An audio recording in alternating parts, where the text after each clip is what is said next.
those memories in your driveway. Can we turn back time before it flies away? Can I hold on to something? Never thought you would come back. Can't believe you'd remember those times. We laughed and cried. Watched the sunset fall through the sky. We were younger, never thought we'd say goodbye. Now we say goodbye. Did I lose this chance? Morning, gamer. It is Friday, January 22nd, 2021, and this is Gaming Morning Show on Facebook Gaming, Twitch, YouTube, and GamingMorningShow.tv. Mike O. Sean, I am Ryan. We have 3 hours ahead of us for the final show of the week. It's so emotional. It's gonna miss you. It's gonna be tough. It'll be back. Jackbox. I feel like maybe I was too late. Hugging day was yesterday. I mean, every day is hugging day in my world. Would you give me a I'm hug right hungry. now if I was right next to you? Sure, yeah. After you wash your hands. Do I need to mask up? Yeah, that would be really helpful. I can do that too. Yeah, I'd be happy to. That's the mask is good for two things: one, stopping the spread of coronavirus, and two, catching my tears that fall from my face. I'm sad. But then it'll just be wet, and that would be gross. A wet mask. A wet mask is worse than a mask. It's like something I would put on in the shower to exfoliate. A wet mask. Okay. Good morning, Sean. Good morning.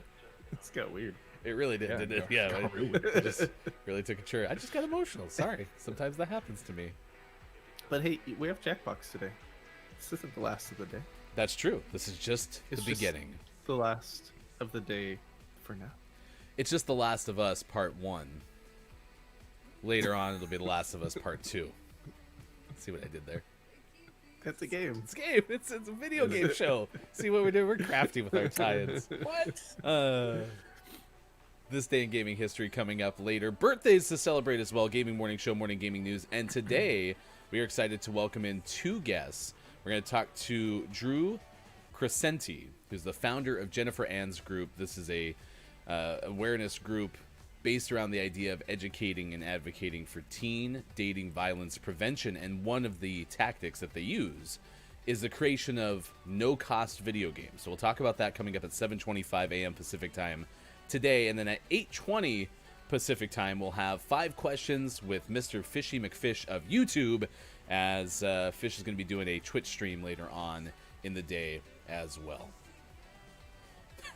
Good morning, everyone in chat. Real AJ is here. Look, it's Mike O is here. That's crazy. Grim has stopped by. Snuffkin in the Twitch chat as well. Kiki Low making an appearance as well. And we already have our first auto mod of the day.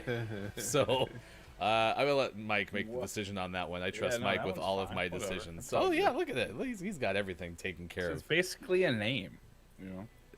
Let's jack it. That's what we're going to do with the Jackbox games coming up today at 12:30 Pacific time. So it should be fun. First episode ever of GMS PM. games. Yeah. Yes, 12:30 p.m. Post morning. I did like that. Miss Bummer, we had Miss Bummer on to play 5 questions yesterday. Abacus, thanks for tuning in to Gaming Morning Show. We had Miss Bummer on yesterday to play 5 questions, and when the interview was over, a whole bunch of the Miss Bummer world, was talking about things in Discord, and many of them were like, wait. You did an interview at 8:20 in the morning? What? What? We thought it was 8:20 and we missed it. How do we watch it? Who does an interview in the morning?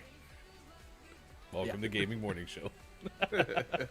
I tuned into her stream last night, and it's still like it I couldn't even I wasn't paying attention to the gameplay, I'm gonna be honest, because the whole avatar thing still was like, It's fascinating. I was just in awe because the avatar interacts as if it's her. Yep. And like even when it coughs or when she would cough, it would cough. Or I don't even know how to like. Will it be offended if I call it it? You know, like that part of it. But it was amazing. It was absolutely amazing. Snufkin, I always get filtered. hey, you're no Austin Attack 12. Let's just say that.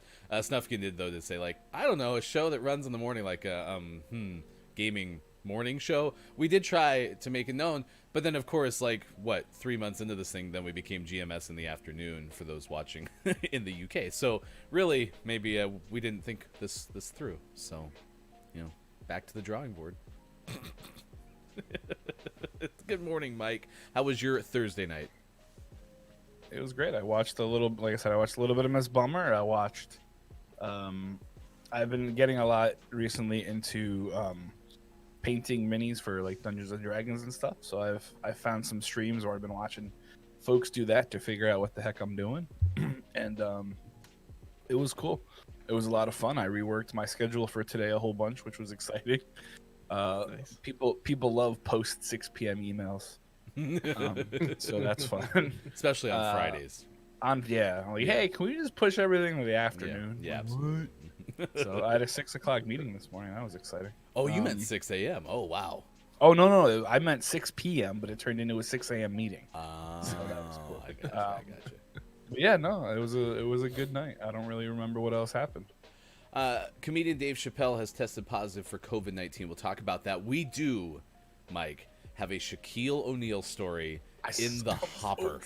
That's right. Legitimately going to talk about Shaquille O'Neal for you. What's going to happen with the Tokyo Olympics? One person associated with the Olympics thinks it's unlikely to go ahead, but the IOC pushing back on that, of course. And, when you're a soccer team, needing to find a place to change, churn to a bar. That's coming up on Gaming Morning Show this morning. We also are celebrating National Blonde Brownie Day, Celebration of Life Day, National Sanctity of Human Life Day.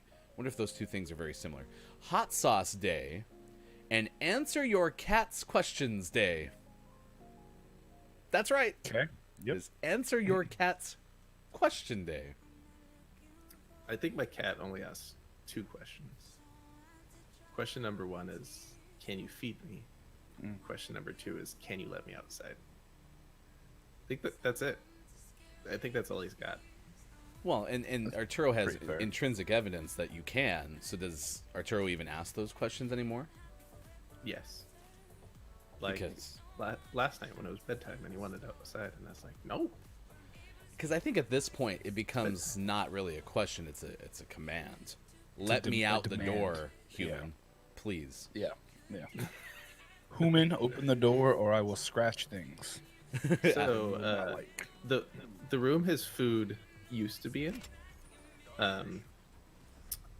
is now under construction because we're turning it from just a giant utility storage room into a second laundry room, and there's a plastic like zipper door covering the door to that room so that the people who are working in there can just lock all their mess in there, and he'll occasionally will be walking downstairs and he'll be like, oh, you're gonna get me food, and he'll run full speed right at that door and practically like slam into that plastic zipper door.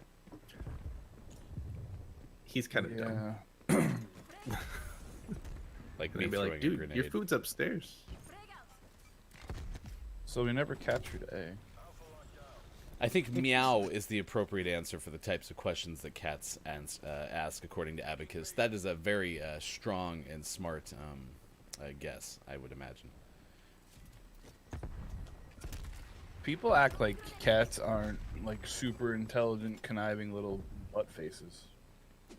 They want full sentences. They don't want meow. They're like, no, you got to answer me in whatever that noise you're making is, because I don't understand, because I'm a cat, but make it longer. I just ran through some glass just for you, right?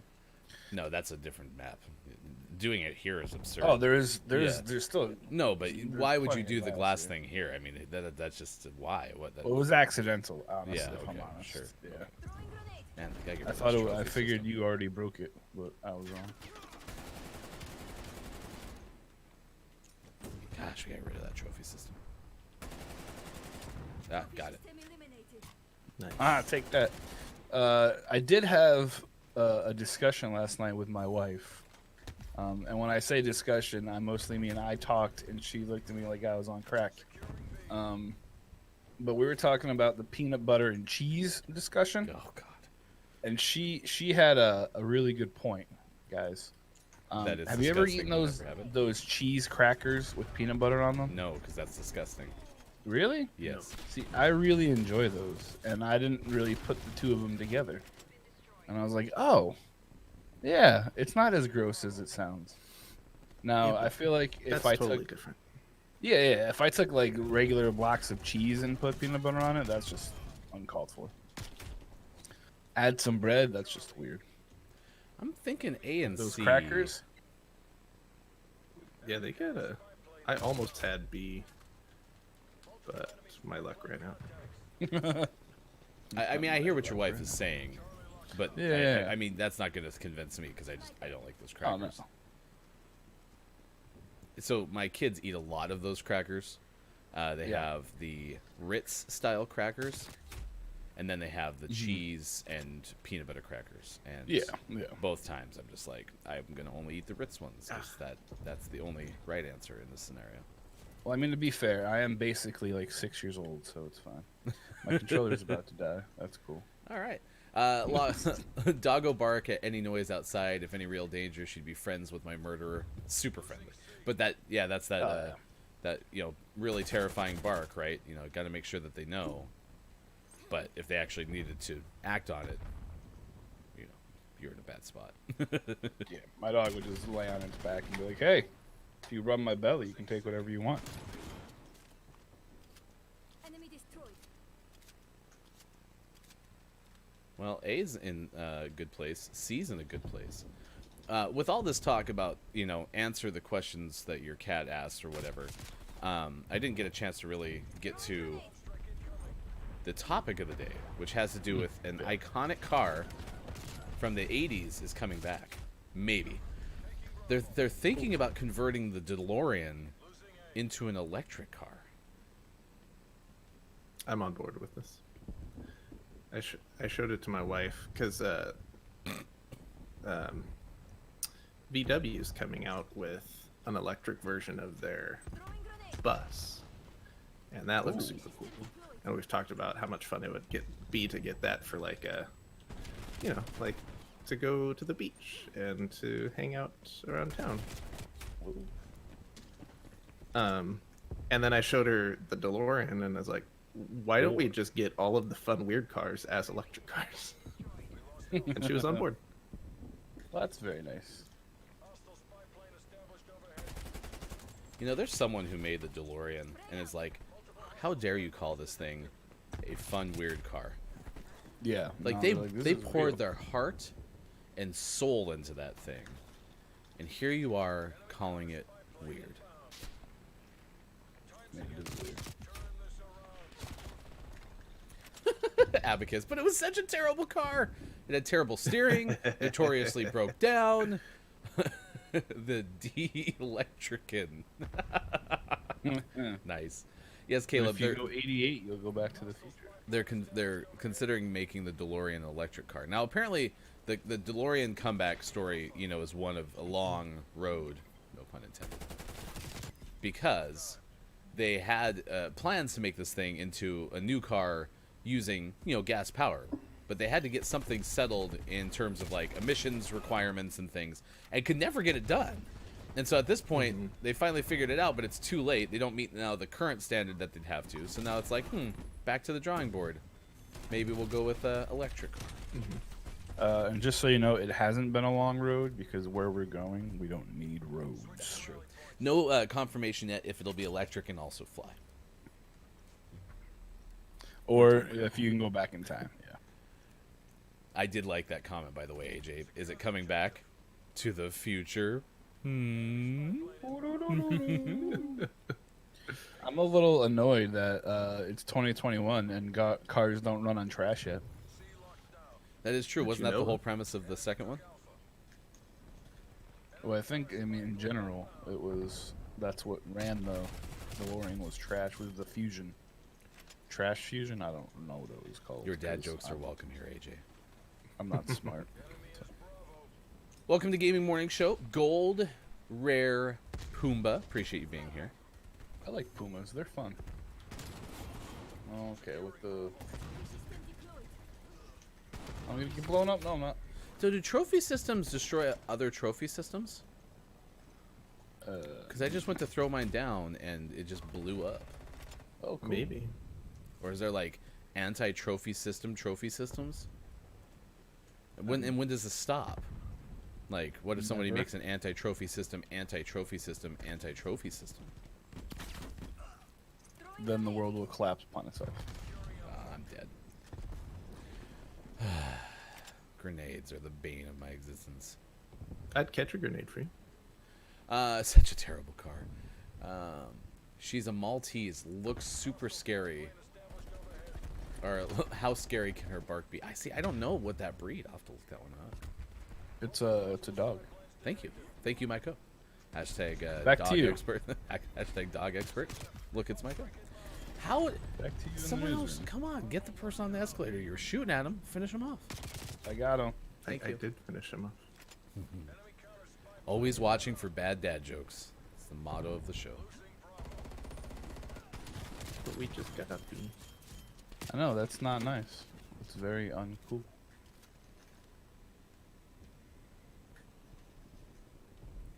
Oh, but I'm at A now, apparently. Abacus, I would say that word, but I'm not good at the words. Do it. Is it anything like the redundancy Escalators. of anti-disestablishmentarianism? Boom, look at that. There you Was go. that pretty good? Yeah, that's pretty good. Did I make you proud? Tell me you're Daddy's proud of proud. me. Thank you. Thank you. Maltese just make me think of Maltesers. Maltesers. Isn't that like a candy? Maltese?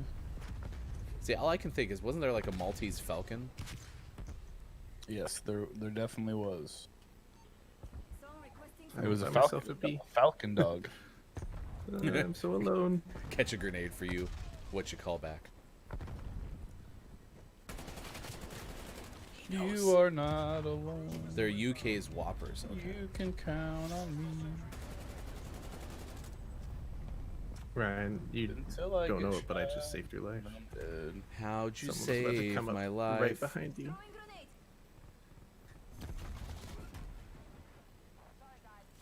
And they're delicious. You know, malted milk balls are that Escalator. candy that I wait to eat until all the other candy is gone, and then they're really good. Before all the other candy is gone, and I'm talking in situations of like Halloween, they're not the best choice. Whoppers? I love Whoppers. It was my dad's favorite candy. They used to come in those like milk cartons. Yeah, I mean, Ooh, yeah. sure they still do, packaging was awesome. but- Yeah, it was great. They didn't taste good. We'll have to agree to disagree. Oh, I blew it up. I love that we're getting intel on the guests coming up.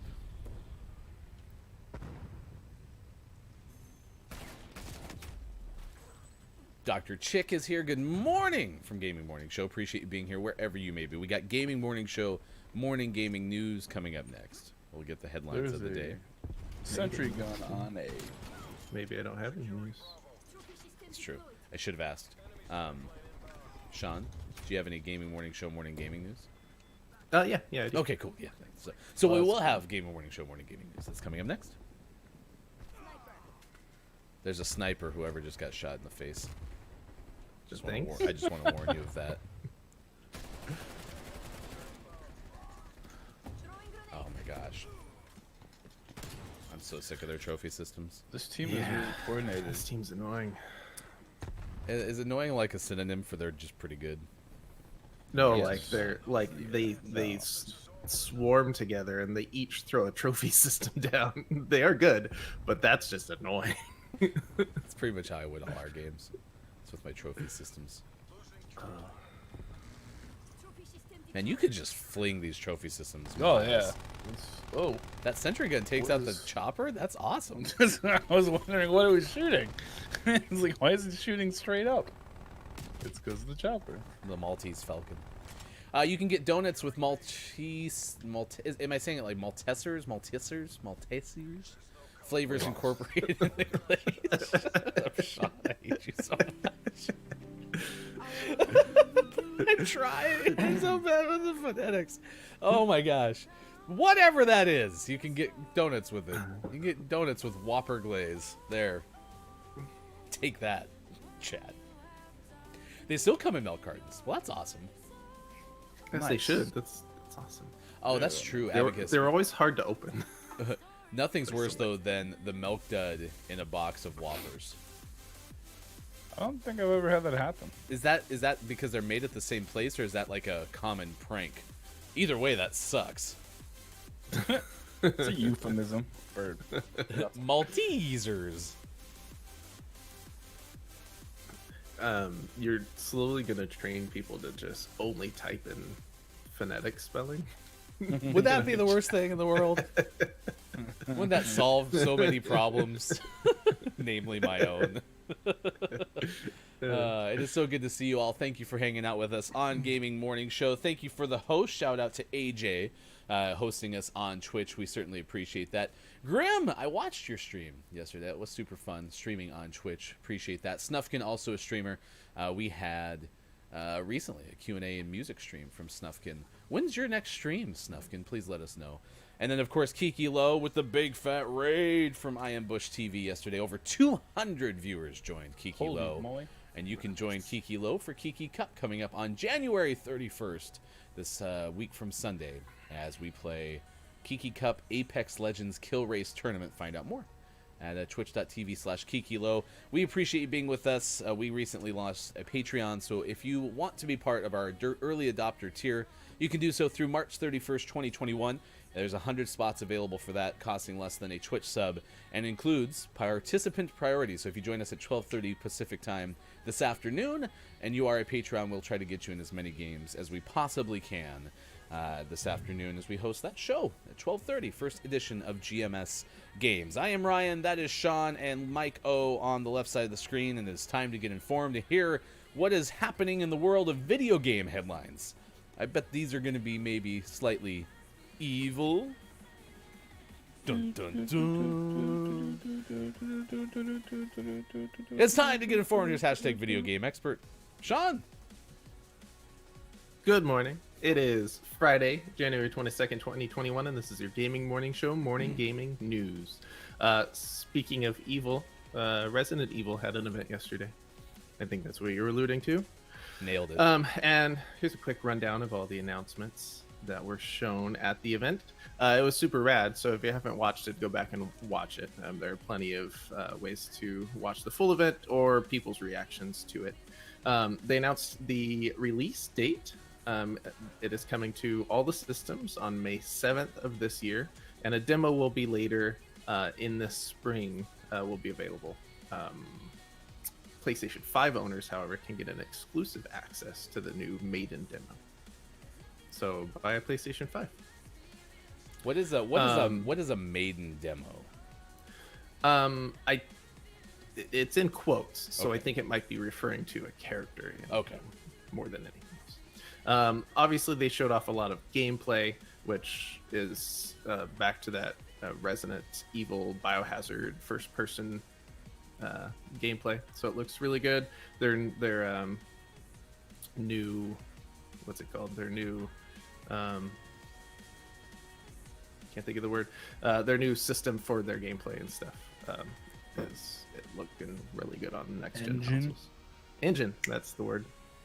They also announced Maltesers. Sorry.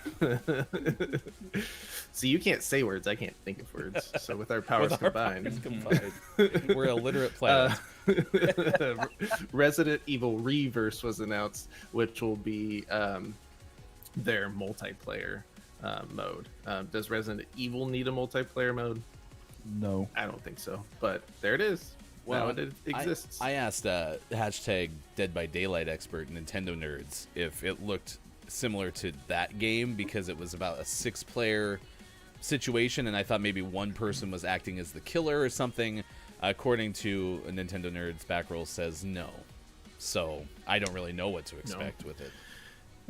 It from what they showed and from just the feeling I have deep down within, it feels a whole heck of a lot like, hey, other people do multiplayer, we should do multiplayer, and they just threw it in here. And I'm gonna like the game, and then I'm gonna want to platinum the game, and then there's gonna be multiplayer trophies, and those are gonna be really stupid, and I'm gonna give up on platinum the game, and it's gonna be a whole thing. They also announced the Resident Evil Division 2 will have a crossover, if anyone's still playing the Division 2.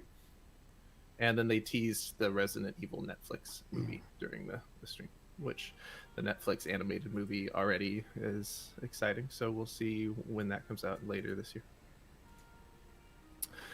Next up, Sea of Thieves is a game that's been out for years. And they said, why not start with Season 1 this year? So they're changing their model of updates from being about monthly for small updates to a seasonal based and battle pass based update system. So now players will get new content every 3 months or so, along with a battle pass that will offer rewards for those who play consistently. So Sea of Thieves is still one of those games that if I had like 4 or 5 friends that want to just be a pirate crew together, I would totally be on board with playing Sea of Thieves. You mean a pirate crew online, because you're not talking about our real pirate crew that we already have, right? You're talking about putting it online instead of the 6 of our current real pirates that sail the small creek outside your house. Most of our real pirate friends don't have Xboxes. No, so, that's true. True, I didn't think about that. Or 2 hands to hold a controller. They have a hook. Oh, gotcha. There's probably an attachment for that. Pirate joke. Last news story of the day: Call of Duty had a $250,000 Twitch tournament this week, which was rocked when one of the professional players was caught cheating, which led to the Warzone community, especially the professional community, calling for better anti-cheat measures for Warzone. One of FaZe's players came out and said in a tweet that the way Warzone is makes legitimate tournaments basically impossible right now. Yeah. So during the live streamed event, Metzi was caught with some suspicious activity, and people are claiming he was using an aimbot. There's video evidence of him multiple times where his targeting reticle shifts naturally quickly to a player who jumps out of a window, especially considering the fact that Metzi plays Warzone on PC using a controller. These movements are suspicious, even if he was using mouse, but especially the fact that he's using a controller are sus. So the event came to a standstill as officials reviewed his footage and his computer, and they decided he was deemed to be cheating and pulled him and his team out of the event, which then continued on. So this is bad. This is during the Twitch Rivals Doritos Bowl. Good name, by the way. He was ruled to be cheating. As a result, the team was removed from the event. We take Twitch Rivals player conduct extremely seriously. We will continue to investigate any allegations of cheating. So that's from Twitch Rivals themselves. Yeah, that's super frustrating. I've almost completely stopped playing Warzone because, I mean, almost every match you're guaranteed to find somebody either exploiting or cheating, or they had the stim thing where you could use a stim and basically go sit in the gas and use it over and over and over and over and over again. Or there's all the aimbots, and there's so much garbage in that game. Yeah, there's a lot, and I wonder how much of it has to do with the fact that it's now essentially the Frankenstein monster of multiple companies trying to develop for it, and because that's always going to lead to more bugs in the programming, and I wonder if that's led to more exploit possibility. Poopy. disappointing. Speaking of professional, Call of Duty CDL should be announcing some more information about their upcoming season. So maybe we'll get to watch that instead. Hold on. I must bring the show to a halt. Not yet. Let him get through it, and then I'll address it. Just chill your Fine, roll. fine. Okay? We got angry. a troll in chat, Sean, but get through your I'm segments. angry. Go ahead, Sean. Sorry. And always last but never least, we finish off today's Gaming Morning Show Morning Gaming News with the World Renowned segment within a segment where we take a look at what is out today. We have Redout Space Assault on PlayStation 4, Xbox One, Switch, and PC. Adverse out on Xbox One, Switch, and PC. Gravity Heroes out on PlayStation 4, Xbox One, Switch, and PC. Bladed Fury out on PlayStation 4, Xbox One, Switch. Skycadia out on Xbox One. Gradiently out on Switch. Catch out on Switch. Abyss, The Wraiths of Eden out on Switch. Mad Games Tycoon 2 out on PC. And for the most prestigious award in video game focused morning shows, your favorite segment within a segment within a segment, today's name of the morning goes to Balancelot out on Switch. That's a Where quality you will name. balance a lot. Balancelot. When I balance a lot. It is our name of the morning, and now thus eligible for name of the month. We'll announce our name of the month for December and January, coming up at the end of the month, technically the beginning of February. Who knows? We might wait till February 33rd to announce our name of the month for those prior 2 months. But stick around. At some point, we'll get to it on Gaming Morning Show. All right, Mike, you got a little huffy there for a second. Let us know. There was a troll that appeared in the chat that made said comment, and I will quote, ... Doritos ... overrated. They're so bad. They're just gross. What? Everything. They're messy. They're not. They're over flavored. Like let's. Why are we doing this to a tortilla chip? Like, let's just enjoy the tortilla chip with, its natural salt and amazingness. Do you like kick puppies too? Like what the Yes, heck? Man? only on Tuesdays though. Tuesdays is my Like, puppy kicking knock day. pies off tables. Yeah. Like, what kind of heathen? Here's the deal. Like Say Doritos Superphonic, are overrated? Superphonic was in there and said something like, Doritos, and then all I could think of, Doritos Bowl, and all I could think of was the Homer Simpson sound. So then I went to type Homer Simpson sound Doritos, but I was like, no, because they're so bad. They're amazing. They're like Cool Ranch Doritos are one of the greatest things ever created. Oh no. If you don't believe in God, you've never eaten a Cool Ranch Dorito. That's all I'm saying. It's fine. Could live with that. So I'd like to put a vote to the community. All those in favor of kicking Ryan off of the show Good, for right? his lack of Doritos love, Dorito-ness. say aye. God's gift to humanity, Doritos with ranch. Although it looks like UK Gang is saying sweet chili. Do we have those here? I don't think we have those here. Do we? I think we do. Because I'm going to be honest, Isn't that the purple bag? I don't spend much There's a time in front of the purple bag? Doritos aisle, so take it away. Wow. I'm gonna have to try the sweet chili. Alien said aye. So Yeah, that's the purple bag. Oh Those are no! Whoa! Whoa! That's Who has the Doritos emote? Uh-oh. Look out, That's Dr. Chip incredible. coming in hot. And also to solve the messiness thing, just eat them with chopsticks. Chopsticks? there you go. I can't use those. see? I've tried. Well, Get then there's get your problem. The baby kitty ones. Yeah, that I have a some. rubber band. I have some that my 6-year-old uses. I can send you a pair. Happy to You try. like? I just like how, and this is one thing, my favorite thing about radio that's, talk based is when you get a topic that all of a sudden just changes the direction. Yeah, that's fine. Like, you can talk about Doritos all you want. My They got favorite, the 3D Doritos are back too. I mean, my favorite chips are like Ruffles potato chips. yeah, you probably like the original one, right? Yes, like Yeah, barbecue see? chips are Yeah. disgusting. Sour. What was the last one? Sports Doc. What's that found last one that came out? Like everyone loved it. It was like cheddar cheese and sour cream Ruffles. Oh, those are bad.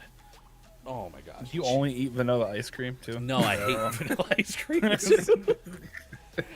made a mean milkshake last night, but Has no, to who be- likes the cheddar and sour cream chips? I promise I'm a lot of fun at parties. I really am. I I swear. can just see Ryan walking from. No, that's gross. No, that's gross. Ew, that's. Does anyone have like plain, non-flavored something?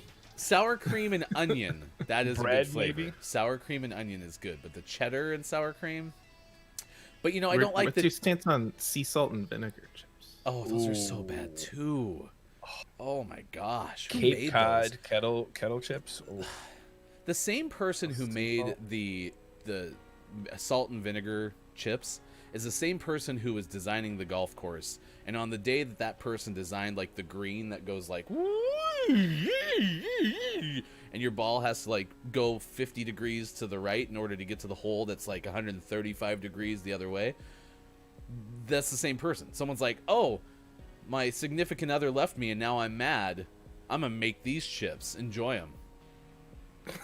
Do you complain about mini golf courses? You're like, that No, clown's that's- face. That's the point in of the mini, way. mini golf courses. But when you have like a Well, yeah. 4-tier golf green, come on. But the point of Doritos chips is to bring happiness and love, and you're just here like, just man, Pooping out. Grim and I were gonna have such a good relationship, and it looks like I just am breaking hearts right now. Salt and vinegar are so bomb too. Yes, if you like take a salt and vinegar chip, okay, and you remove the salt and the vinegar, I am on board. That's all you got to do. Just remove the salt and vinegar. What are we playing? Some TDM? TDM. Are you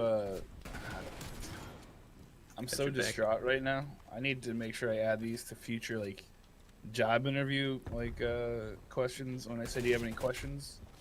What do you think of Cool Ranch Doritos? And if they say I don't like them, I'm like, Keith, "All right, you, I'm out." you haven't missed anything. It's still going.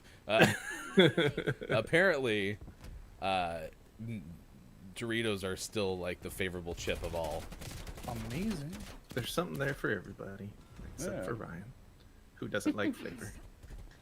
That could definitely be. I do think whoever said plain Jane Grim, like, yeah, that could be. And that's part of the thing. Like, if you've been here at all for a certain amount of time, you might know that I don't like sauces.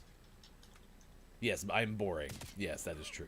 Like, I don't like sauces. I don't like ketchup. I don't like mustard. I don't like barbecue. Well, I kind of like barbecue sauce. I don't like a whole bunch of ranch. I like very few salad dressings. I like to taste the food, the primary part of the food. Real But AJ it's and like Grim are going future out best naked, friends. like you gotta dress it up a little bit. You can't. I mean, I don't agree with people that overdo it. Like people that drown their stuff in that's just gross. But you gotta add a little bit of something to it. Just add a little something, happiness. something. Yes, I like to take I like steaks with like salt and pepper on them, right? Like Oh, bada that's bing, not bada bad. boom. Okay, But there's a big difference between delicious steak and a tortilla chip. Like you can spice up a tortilla chip because it's Yeah. just a chip. It's just a tortilla chip. Put some very very natural cheese dust on it. but what's wrong with Not the made in a I mean, lab at all. like I even just like to eat plain tortilla chips too. Like I don't need to have salsa. Now I do You like don't chips put them and like in salsa. salsa. Or No, I anything? do What like chips is- and salsa, but I'll just grab like a bag of tortilla chips and just have a snack. Because they're tasty. They can also be tasty with Cool Ranch. But why? The flavor's bad. Other than like, if the flavor of Cool Ranch wasn't bad, then I'd be on board. But it tastes bad.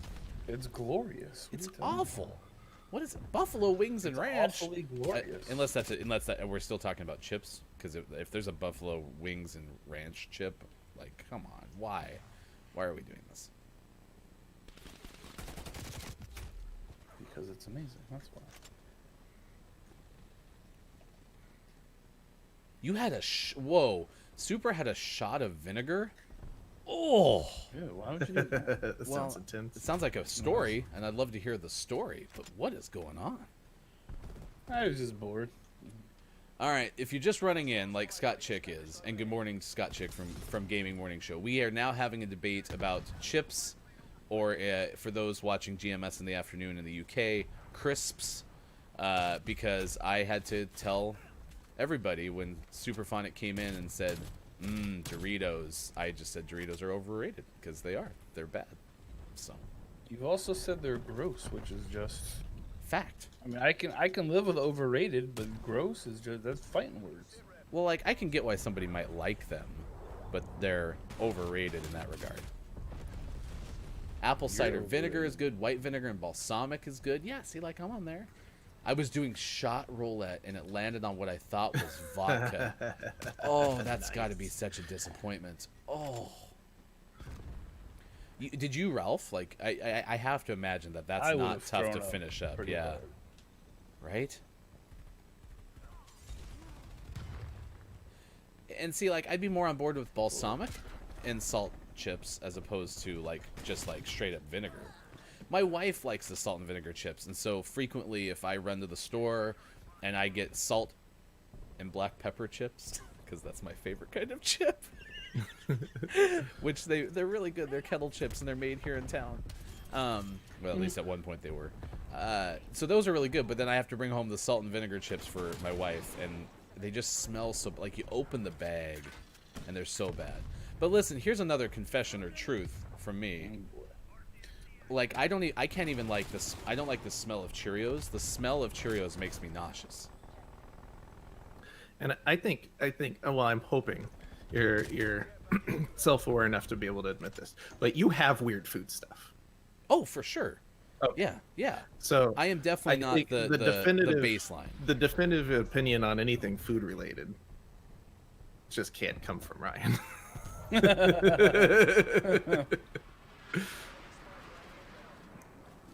I'm tweeting.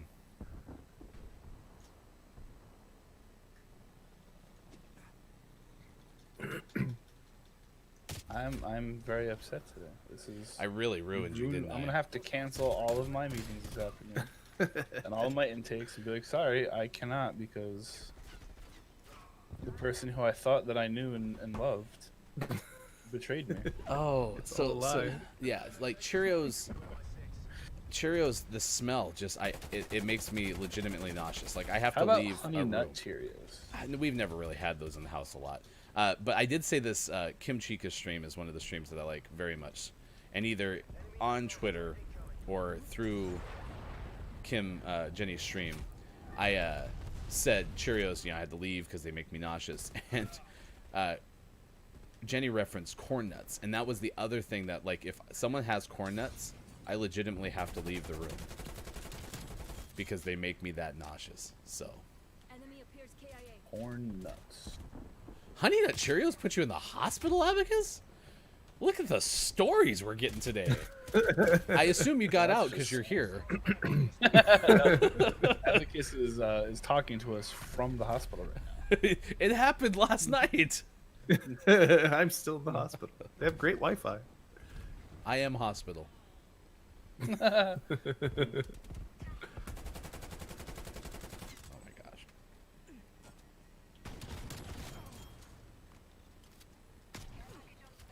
Favorite cereal is Frosted Flakes with sliced bananas. I used to really like bananas in my cereal. I don't much anymore, but it triggered a case of Sean. Tuberculosis. Thank you, Sean. Was in the hospital for a week. Ah, I found it. Sean, or Mike, I guess at this point, because what do I know? You've probably been a doctor before. What is Diverticulitis. It's in your intestines. You can get these little like pockets where stuff can get stuck, and if that gets inflamed, that hits the itis, just means an inflammation. So those get inflamed and very painful and can be real bad. Yeah. And then it makes them do things, like, ow. And probably one of these. Yeah. Yeah. Whoa. Mike came through with authority there. What did I do? Oh my gosh, you got so loud all of a sudden. What'd you hit? Why are you so I didn't do loud? anything. Oh my sorry. gosh, what is happening? Hold on, What hold did on. you do? Is that better? Yes, that's much better. Holy cow. That was terrifying. Mike is here. Maybe I did hit something. 'Cause No, you're- it was me. I turned the gain up a little bit. I'm always nervous that I sound terrible. So, All right, my bad. here you go. We have a vast majority of you watching on Twitch, so I was gonna put a poll in there that are Doritos good, yes or no, but It's gonna be like 100%. yeah, it's saying minus one. service error. Try again in a moment. I probably don't have that Yeah, set up. because it knows it's such a It's like, this ridiculous. is such a stupid poll. You just can't. Twitch is like, don't waste my time. Yes, we have servers to run stuff here. Please don't take up our space with this stupid poll. Or Skynet. That's true. Yeah, True. Skynet got it. Well, hey, that's at least Alien. You know, when Skynet takes over, if you want to try to offer a peace offering, say, "Hey, some sweet chili. They're the purple bag. There you go." And then Skynet will be good with you. Because Doritos, everyone loves, of course. I love Doritos. Who doesn't love Doritos? They're tasty. Doritos for Skynet. Yeah, Kiki asked me yesterday on her stream something to the effect of, when are you going to get your commands set up? And I was like, I'm not so good with the not on the air looking at visual stuff. So, like, I need to probably do that at some point. But if you want to type in exclamation point Doritos, maybe there's a command for all I know. I don't know. Skynet's in charge. What do I know? So, stick around 30 minutes from now. We'll talk to Drew Crescenti, talking about Jennifer Ann's group. It's a specific goal of preventing teen dating violence.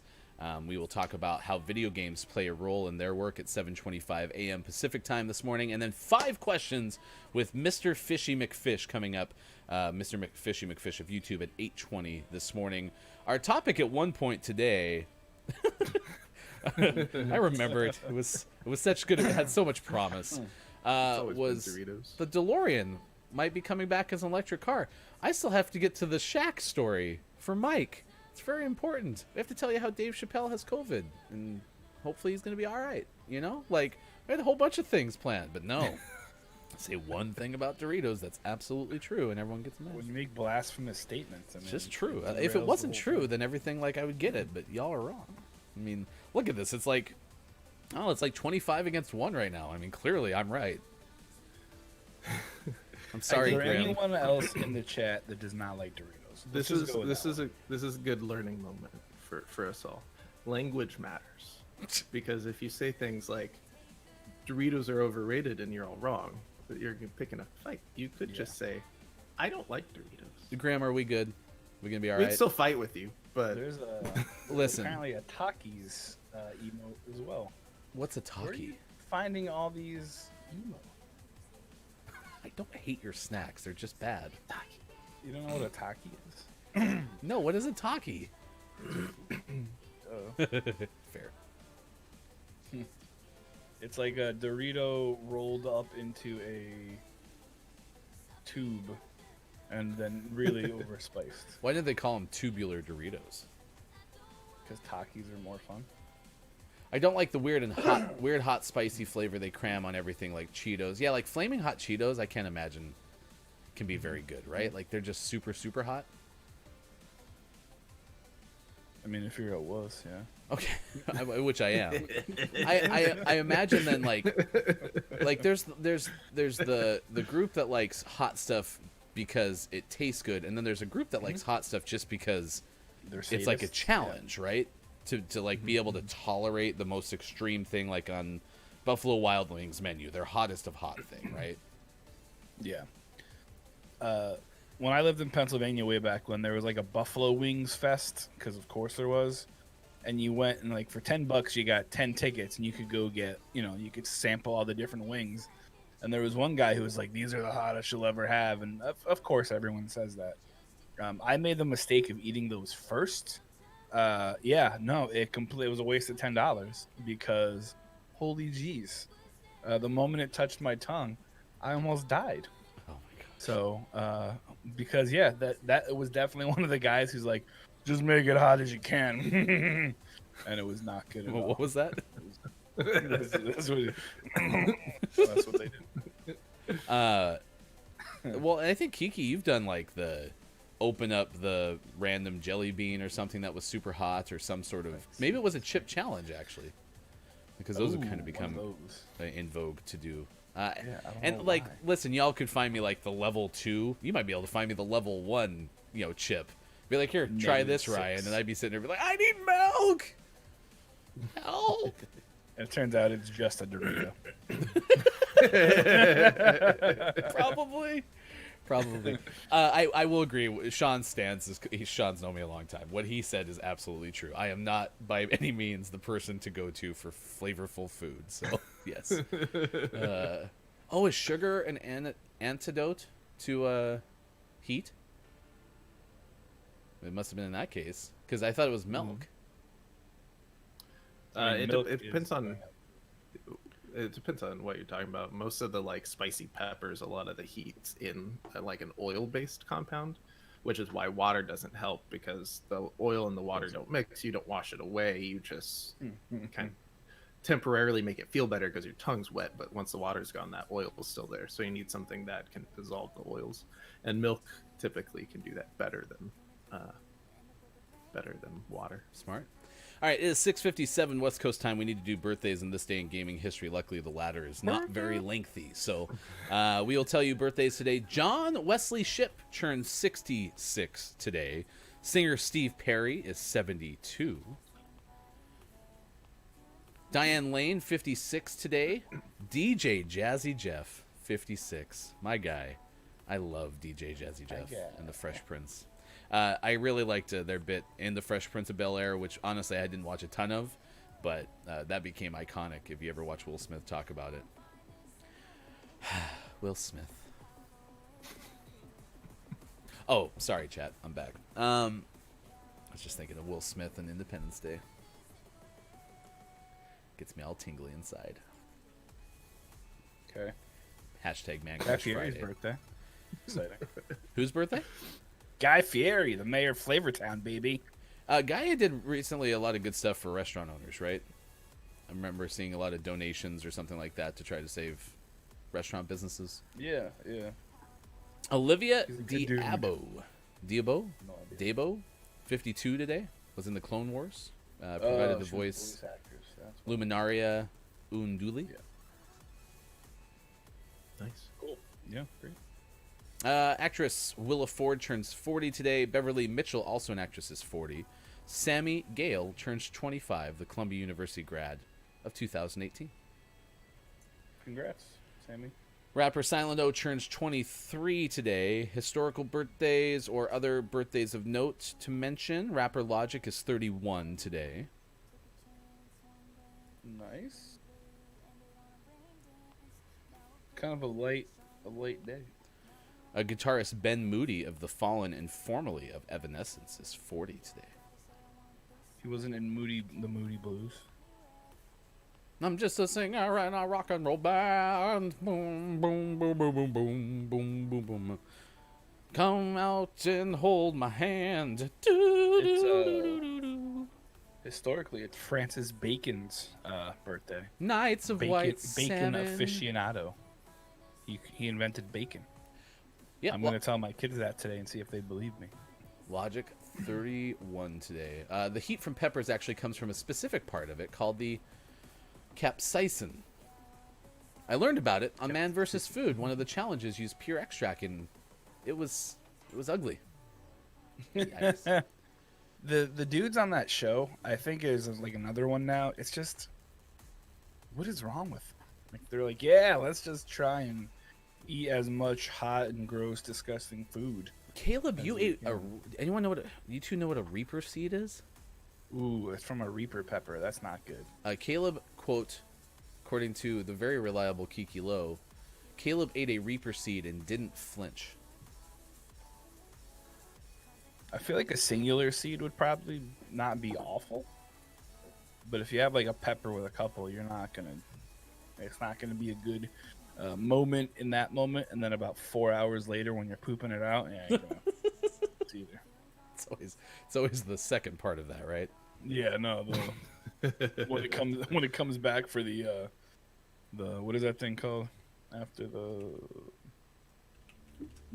thing with the peoples, and you come in here, the standing ovation, and then the encore? encore. Yeah, there you go. The encore, that's the worst part.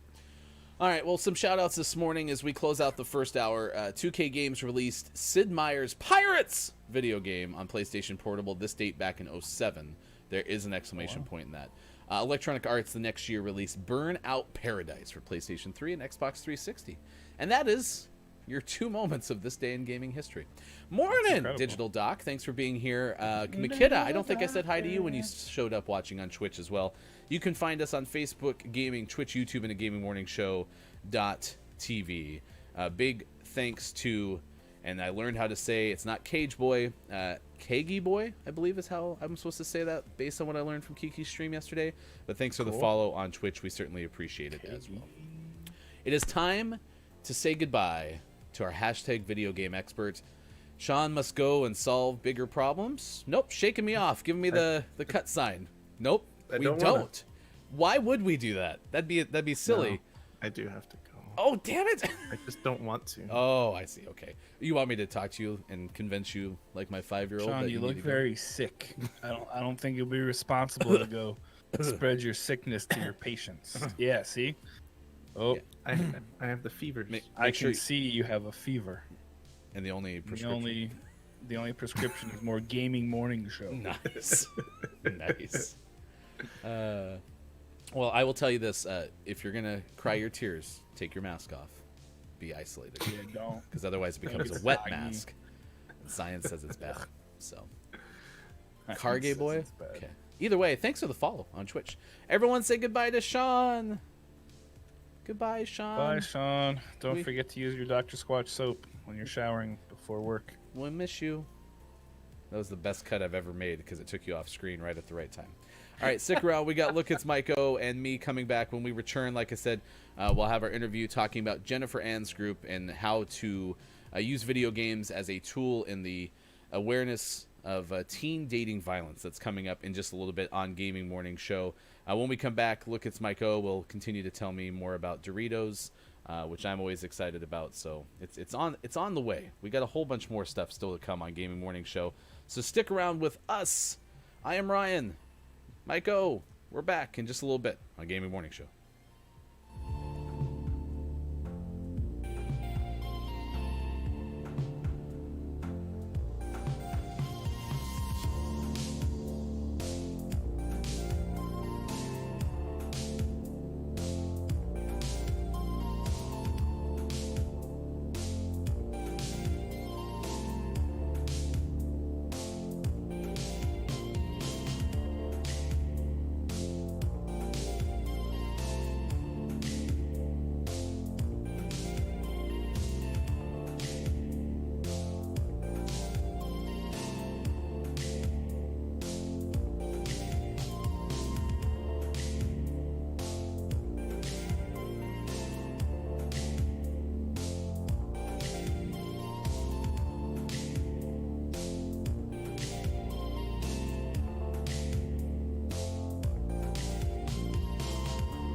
get it up. It's the party song.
Everybody get up. It's a party song.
Morning Gamer, 7:10 West Coast time. Thanks for being with us on Gaming Morning Show.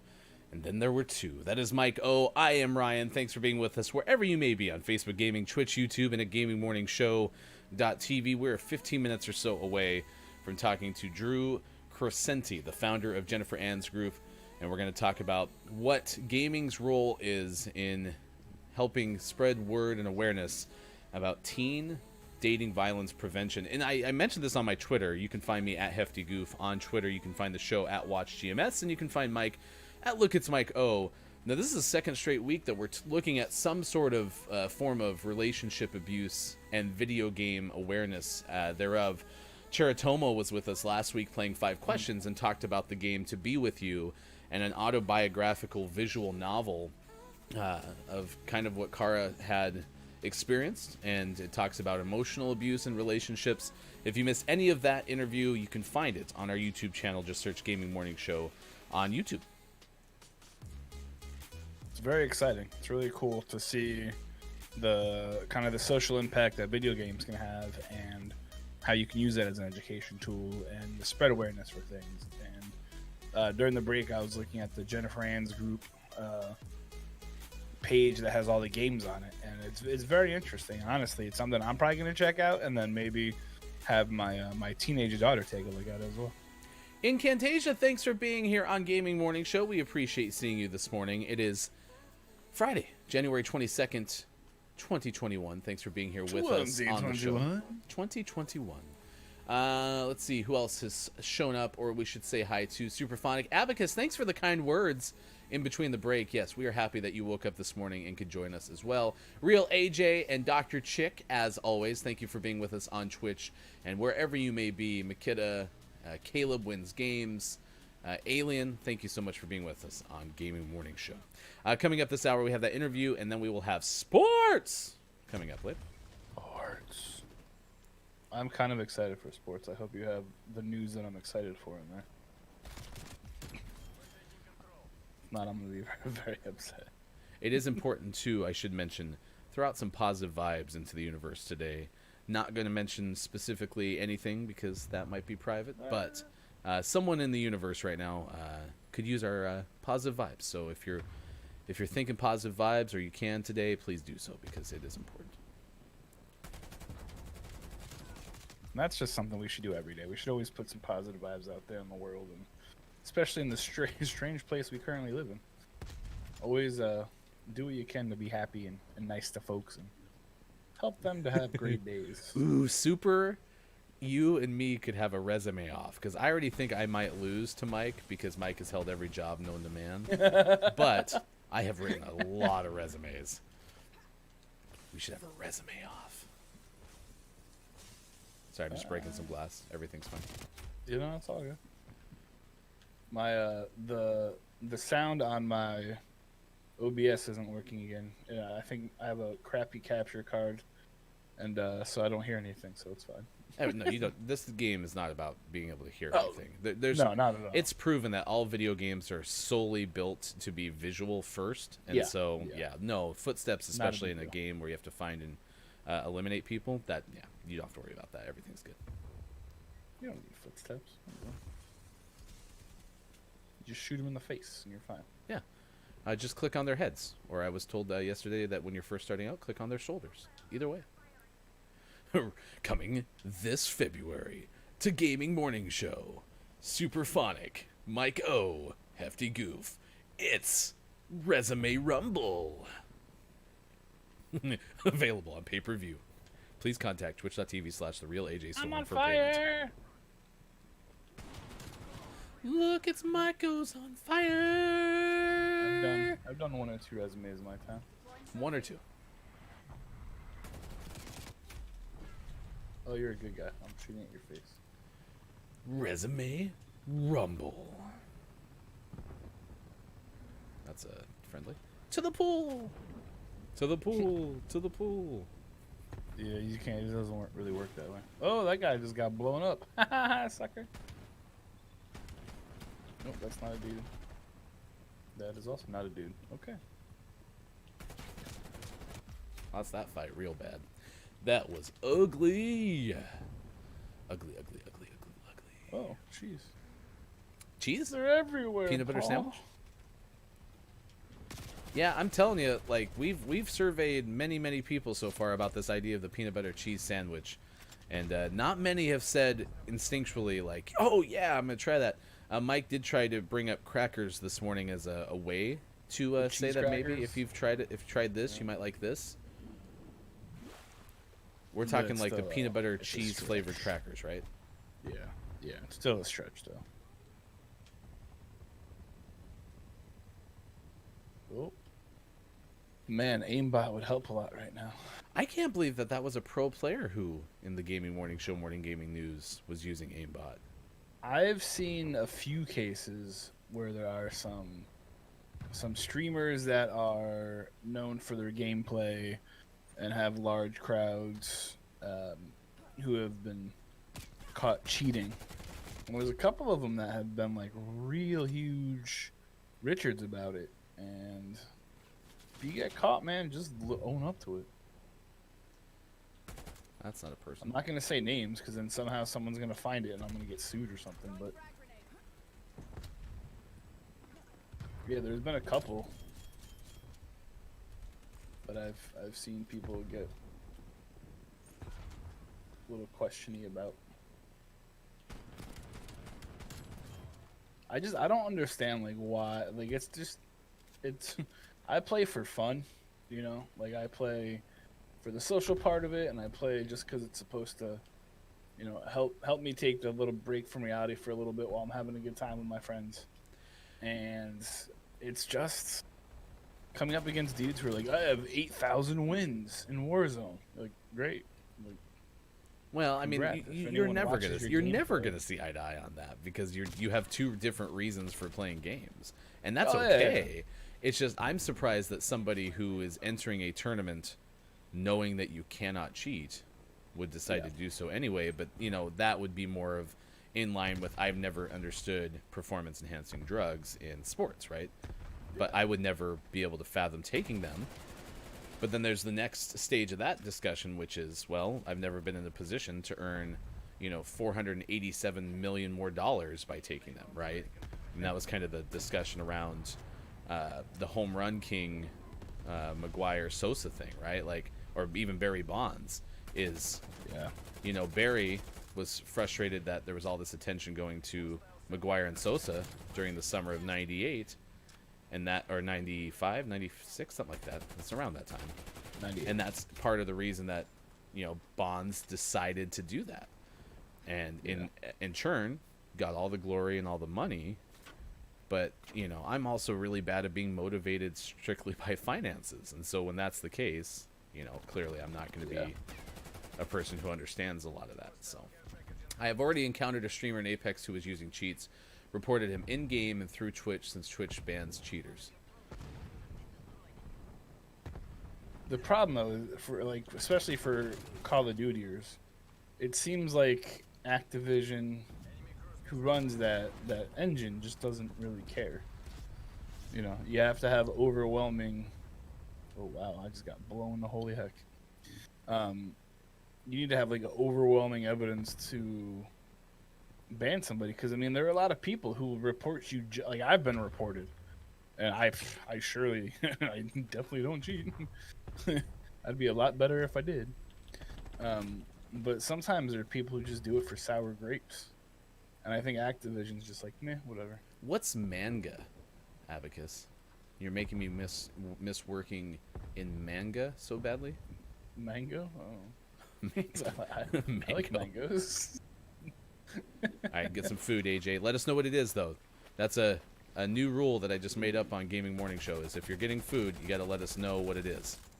That's a fair rule. Especially because, like, what would you say?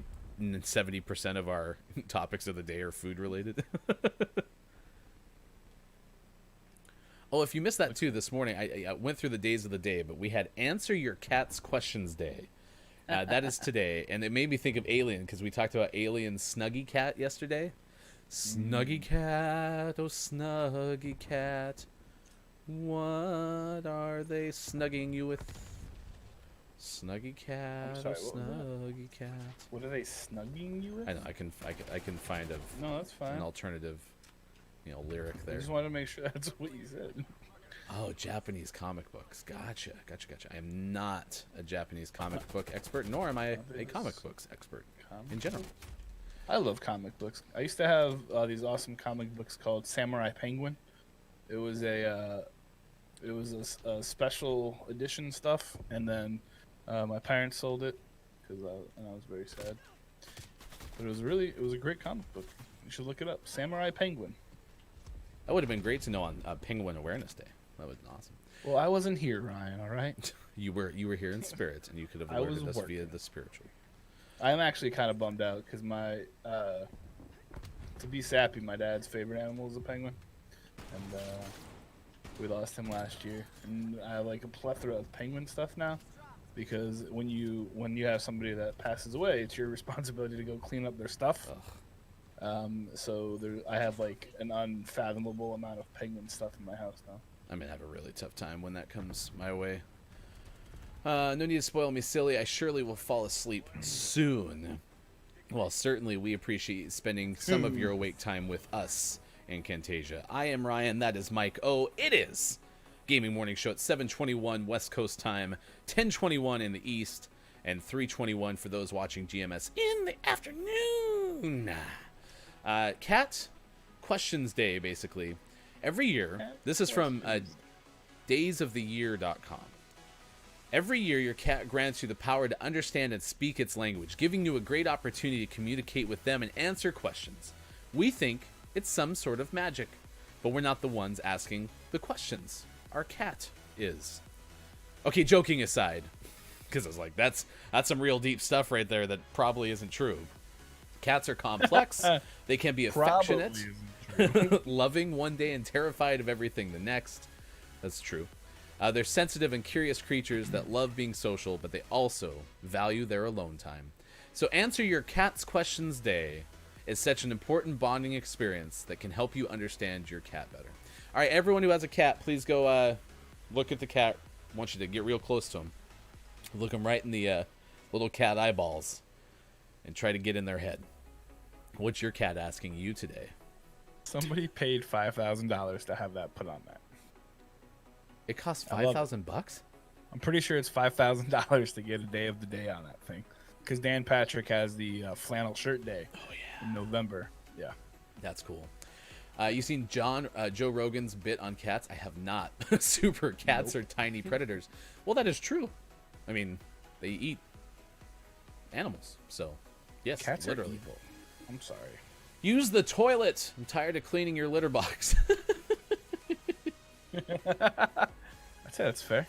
Grim's got probably the meta right there. How can I ruin your day today? That's what I'm thinking. All right. See this glass? Whack. Among the other days of the day, too, National Blonde Brownie Day, which I'm always behind a food day. It is Hot Sauce Day, so we talked about how bland and awful Doritos are, and everyone agreed with me in the first hour.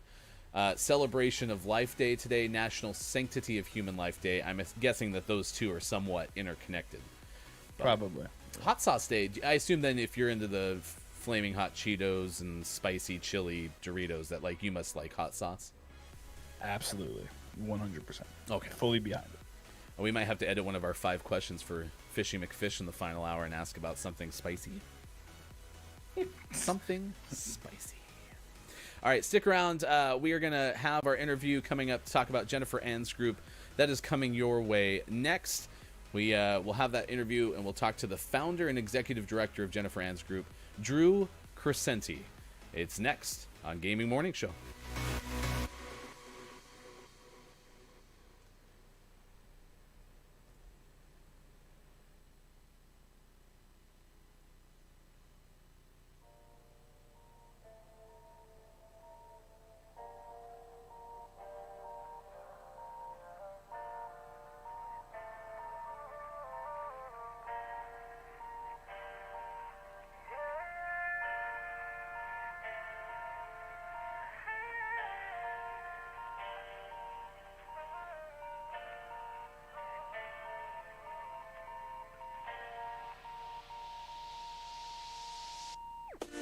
Strolling in the darkness, yeah, all night.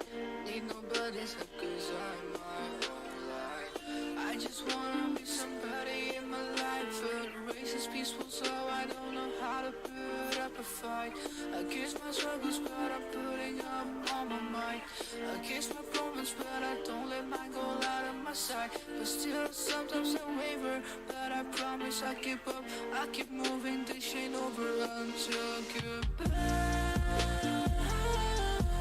I miss the darkness to see a shimmer of cool light of It is 7:25 on Gaming Morning Show, and we are thankful to bring in the founder and executive director of Jennifer Ann's group, Drew Crescenti, joins us on Gaming Morning Show. Good morning, Drew. Thanks for taking the time to hang out with us this morning on Gaming Morning Show. We're going to talk about Jennifer Ann's group today, and this is the organization that you founded. We want to get some overview first, and then we're going to ask you more about the aspects where video games can play a role in preventing and making those aware of teen dating violence. But start off at the top, if you would, please. Give us an idea of what, the story is behind how Jennifer Ann's group came to be. Sure. So Jennifer Ann's group, like many nonprofit organizations that are named for a person, unfortunately has a tragedy behind it. Jennifer Ann Crescenti is my daughter. And when she was in her last semester of high school, she was murdered by her ex-boyfriend. Um, Jennifer is my only child. And so not only was it important to me to continue to have her name, uh, I guess, live on beyond her, it was also important to me in terms of my purpose or my identity as a parent to continue to feel like I was doing something in Jennifer's name. Uh, I was very unaware of the prevalence or the dangers of teen dating violence. I'd had any number of uncomfortable conversations with Jen about smoking, alcohol, drinking and driving, unprotected sex. But the issue of abusive relationships amongst teenagers and even tweens, uh, I just had no idea that it was such a significant problem. And so I created Jennifer Ann's group in her name and memory in order to help prevent future tragedies from impacting other young people and their friends and family. One of the things I did not know originally was that, for example, by the time they graduate from college, 44% of all people will have been in an abusive relationship. And so these are those young people who are graduating from college. Often our society likes to blame victims for the things that happen to them. And one of the ways that we try and frame it is as it happening to other people. And this is a good example of it happening to those people who are aspiring to do exactly what society is advocating they do, go on and get a college degree. So nearly half of them have been in an abusive relationship. At the same time, 81% of parents do not believe that teen dating violence is a problem or don't even know what teen dating violence is. And so to the extent that I wanted to increase awareness and then provide educational information, creating Jennifer Ann's group to me was the way to do that. We're going to ask you about that number, because already in chat, and it was something that stood out to me. We found you through the AGC article that you did with the newspaper in Atlanta, and that number stood out to me because I would have never imagined it being that high. And already chat has said the same thing, literally thinking the same thing, and that's a massive number. I had no idea, and I'm a parent of a 9 and 5-year-old, and you're right. I've thought of some of the topics that you brought up, but I hadn't thought about teen dating violence as something. And so with us being a video game minded show, I guess my question for you is when you look at the approach of how gaming helps in this education, the way that you're influencing people and helping them understand this real problem, kind of describe how video games have helped you with that work. So originally, I would say, now I have a technology background. And so to me, the first thing I did just to do something was I created a website. And so kind of traditional outreach where I was providing this information online on a website. There weren't a lot of options in terms of social media at the time. This was in 2006. But just putting that information out there was difficult because if people don't know that something is a problem, then it's unlikely that they're going to be searching for information about it online. Yeah. And given that so many parents were unaware of the issue, and then especially at that time in 2006 and 2007, no states required that this information be taught in school districts. And so what I realized was I couldn't wait for parents. I couldn't wait for schools to teach this information. So I instead decided, why don't I try and find some way of engaging young people by going to where those young people already are? And video games made sense to me. I thought back to when I was a kid. I thought about how unlikely I would be approaching my parents or my teachers saying, hey, can you tell me what a healthy dating relationship looks like? Because I'm dating this person and there's some things happening. I would not have done that. It doesn't mean that young people today are different, But I felt like finding something where a young person could learn about this information on their own, they could learn about it through a medium that they enjoyed. And so what we did was in 2008, we had we launched an annual game design competition. We challenged game developers from around the world to create a game about teen dating violence without using any violence in the game itself. And there are several reasons for that. One of the reasons is sometimes it's fun to have a challenge, a limitation like that, because you wind up with some very creative approaches or solutions. And that's what we've found is the case. So we've run this annual competition every year since. We launched it in February. And through that annual competition, we've now produced over 60 small but meaningful and impactful video games about teen dating violence and related issues. So including bystander awareness, gaslighting, consent, culture, any number of things. And so our goal, especially at first, was if we create something that a young person enjoys doing, and while they're enjoying it, they just happen to learn more about it, that's wonderful. What I didn't realize at the time was that there was the possibility to do much more than just increase awareness and increase educational information. So in 2010, the winning game that year was called Grace's Diary. It came from a small game studio in Thailand. And when I started reading the reviews after we published the game, some of these young people who played the game were genuinely affected by the story. This narrative was very moving. It really connected with them. And I found them writing reviews saying, please play this game. It's so important. I didn't expect to feel this way. And at that point, I realized, wait a second, we can do something more with this. We can actually, there's a persuasive element that I had not considered in these games, where we can actually change unhealthy beliefs or attitudes that somebody has. And so you're 12 or 13 years old, and it might be that your sense of what's acceptable in a dating relationship has been informed by your parents.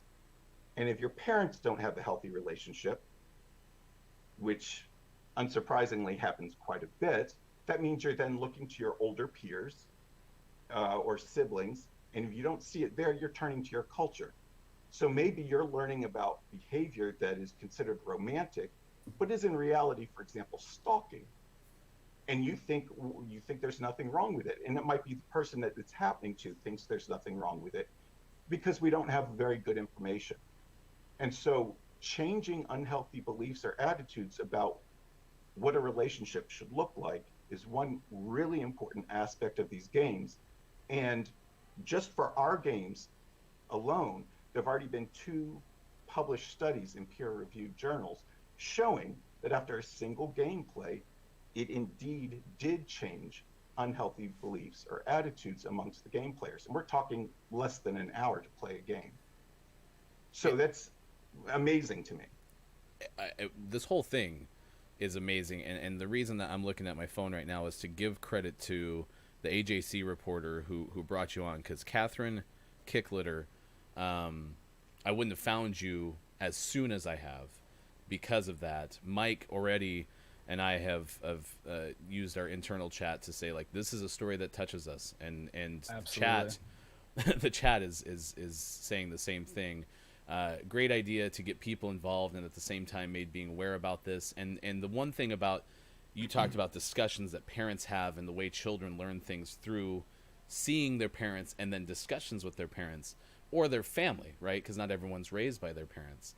Is right. Being able to be more aware of these topics so it can be top of mind, and that can be shared. And that goes to a lot of topics, especially right now in the United States with systemic racism and such. Those are topics that more people, especially as a white man, and the role of the anti-racist, to be able to have those conversations. So we say this almost every time we have an interview, Drew. These are topics that we could dedicate hours to, right? And in the format of a morning show, it's not how we do things, but I'm certainly going to keep your number and invite you back. Maybe we can do a long-form discussion about this some other time. Absolutely. Drew Crescenti, thank you so much for joining us on the Gaming Morning Show and bringing this to the top of mind. Thank you so much. Thank you, you. Drew. And thank you not only for inviting me, but thank you so much for your interest in this topic. It's a topic that's not often discussed, and February is the National Teen Dating Violence Awareness Month, so it's coming up. Yeah, Thank you again. and we'll talk more about that too. Drew, thank you so much for joining us on Gaming Morning Show. Ab- That is absolutely moving, and I know Mike and I are going to kind of unpack this with chat, and I think there's some value in bringing this to people's attention through a morning show format, because you always expect the morning show, especially if you're following the traditional morning zoo style show, to have this completely feel good mindset, and that's not what our intention is here with Gaming Morning Show. It is to be able to have conversations around things that should be discussed, and while we won't have 3 hours of it, it's something that we're going to bring top of mind. And Mike, I can see it on your face and through the chat that we were talking through. It's hit you. Yeah, no, it's a very big thing, for a myriad of reasons. I have personal experience with friends who've experienced this kind of thing. I have a 13-year-old daughter who is just starting to go through the dating phase where, you know, she talks about boys, and I always try to explain to her, like, hey, like, I trust you, I don't trust other people, and that's where it comes down to. And it's kind of like how Drew said, that's what comes to, you know, to top of mind, is that things like this happen. And especially, I mean, I haven't been I've been very upfront with people. Like, I'm an adopted father. Like, we've adopted a sibling group, and what they saw before they came here is was not positive. Like, the what they grew up in is a lot of what Drew is talking about. And so for me, as an adopted dad, I have to sit down and explain all this out and say, you have to watch out for this, you have to do this. You know, I'm not allowing you to date because I'm a control freak. It's because I want to make sure that you're safe and that you're okay, and that there's a lot of really sketchy people out there. And reading through the Jennifer Ann's website, one of the lines that really sticks out is everyone, you know, expects sexual predators to be like a parent, when a lot of times it's just the kid next door that you had no idea. Yeah. So it's just, yeah, for me, it hit very hard because A, of the experience thing in the past, and B, because of, you know, my children are going to have to experience this, and Yeah. I have to teach them what healthy relationships are. I've long told you how much I appreciate the fact that you are an adopted father, and the work that you do outside of just parenthood, you know, taking care of other people. You're a caregiver, Yeah. and I appreciate that about you, because I am not the greatest at being selfless, and I really work hard to be able to do that. One other aspect too is you talk about your daughter, and my oldest child is my daughter. My youngest is my son, and the role in parenting young boys, Yeah. so that they are also accountable for their behavior, which still plays into teen dating violence clearly. Yep. Right. I'm going to hit you a chat with one more heartstring thing. Drew mentioned that February is National Teen Dating Violence Awareness, and maybe there's something that GMS and our chat can do around that. It is also Absolutely. the anniversary month of Jen's murder, and so it's got to be a tough time of year for Drew to be able to share that story. And I'm projecting because I don't clearly know, I didn't even ask, but I just can't imagine. And so for Drew's strength to not only find a way to, I mean, you heard the passion that he had, and the straightforwardness to it too, right? Like, Drew seemed like a very even keel speaker, right? He wasn't high, not too low. He was just real, and in that interview, and you could tell the seriousness of how this hit him. We did share jag.itch.io in the chat, and that is where you can find many of the games that have come out of that gaming creation competition. that Drew built, and yeah, it is something that you need to know. And Superphonic, throws in Boy Meets World. That's the point, in a way. Like, Yeah. I've had a lot of my understanding of non-white Americans built on the media when I was a kid. That was the main influence I got, because these discussions weren't had. And as I've gone through some anti-racist education, like, that's top of mind with me. I got influenced by media. In this case, Boy Meets World, based on what you're saying, chat, because I didn't watch it, sounds like actually they did a pretty good job in a lot of ways, right? But this is a conversation that hopefully those raising children are able to have, and Drew is a resource. It's jenniferann.org, jenniferann.org, to find more information about that website. It's a really great website too. I mean, and Super hits the nail on the head too. I mean, we keep joking about Saved by the Bell and the reboot and everything like that, but that was another one of those shows that tackled a lot of these subjects and, brought it to the forefront. Because as you said, you have as a suburban white kid, a lot of folks don't have to deal with that. When you go to a school that's 99% white, and then you have any people of color who are like, they segregate themselves because it's an awkward situation. You don't deal with that. And even if the people of color are integrating and talking and they have all the white friends and everything's great, there's still a large portion of those kids who aren't experiencing this. And there are a lot of people who don't understand what white privilege is, who understand what, systemic racism is, what, just all of that. Yeah. And there are some shows that have actually done a really good job of kind of tackling that. The Fresh Prince of Bel-Air, for example. They did a great job with tackling some of that stuff too. We really appreciate being with us. It is 7:43 on Gaming Morning Show, West Coast time, 10:43 on the East, 3:43 for those watching in the UK. A big shout out to Digital Doc. Had an interview yesterday with M. That was great. You'll have to His throw it interview in the was chat, because I didn't practice how to say M's name correctly. But M is a streamer around mental health and has written books and those kind of things. What did you say the name is, Mike? I think it's anxiety, because it kind of looked like that.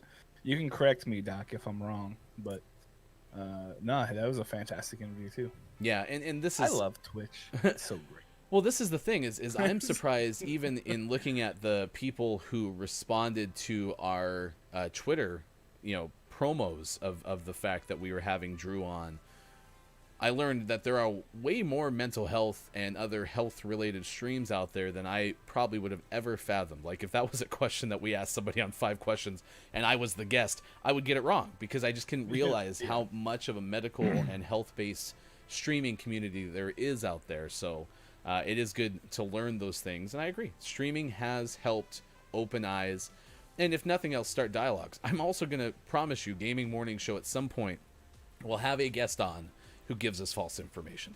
And at that point, that's another opportunity to have a discussion around, making sure we fact check and those kind of things. But we're going to try the best we can to always give you somebody who does provide reliable information. So chat, again, I just put that in there. Thank you so much for hanging out with us and sharing that with us.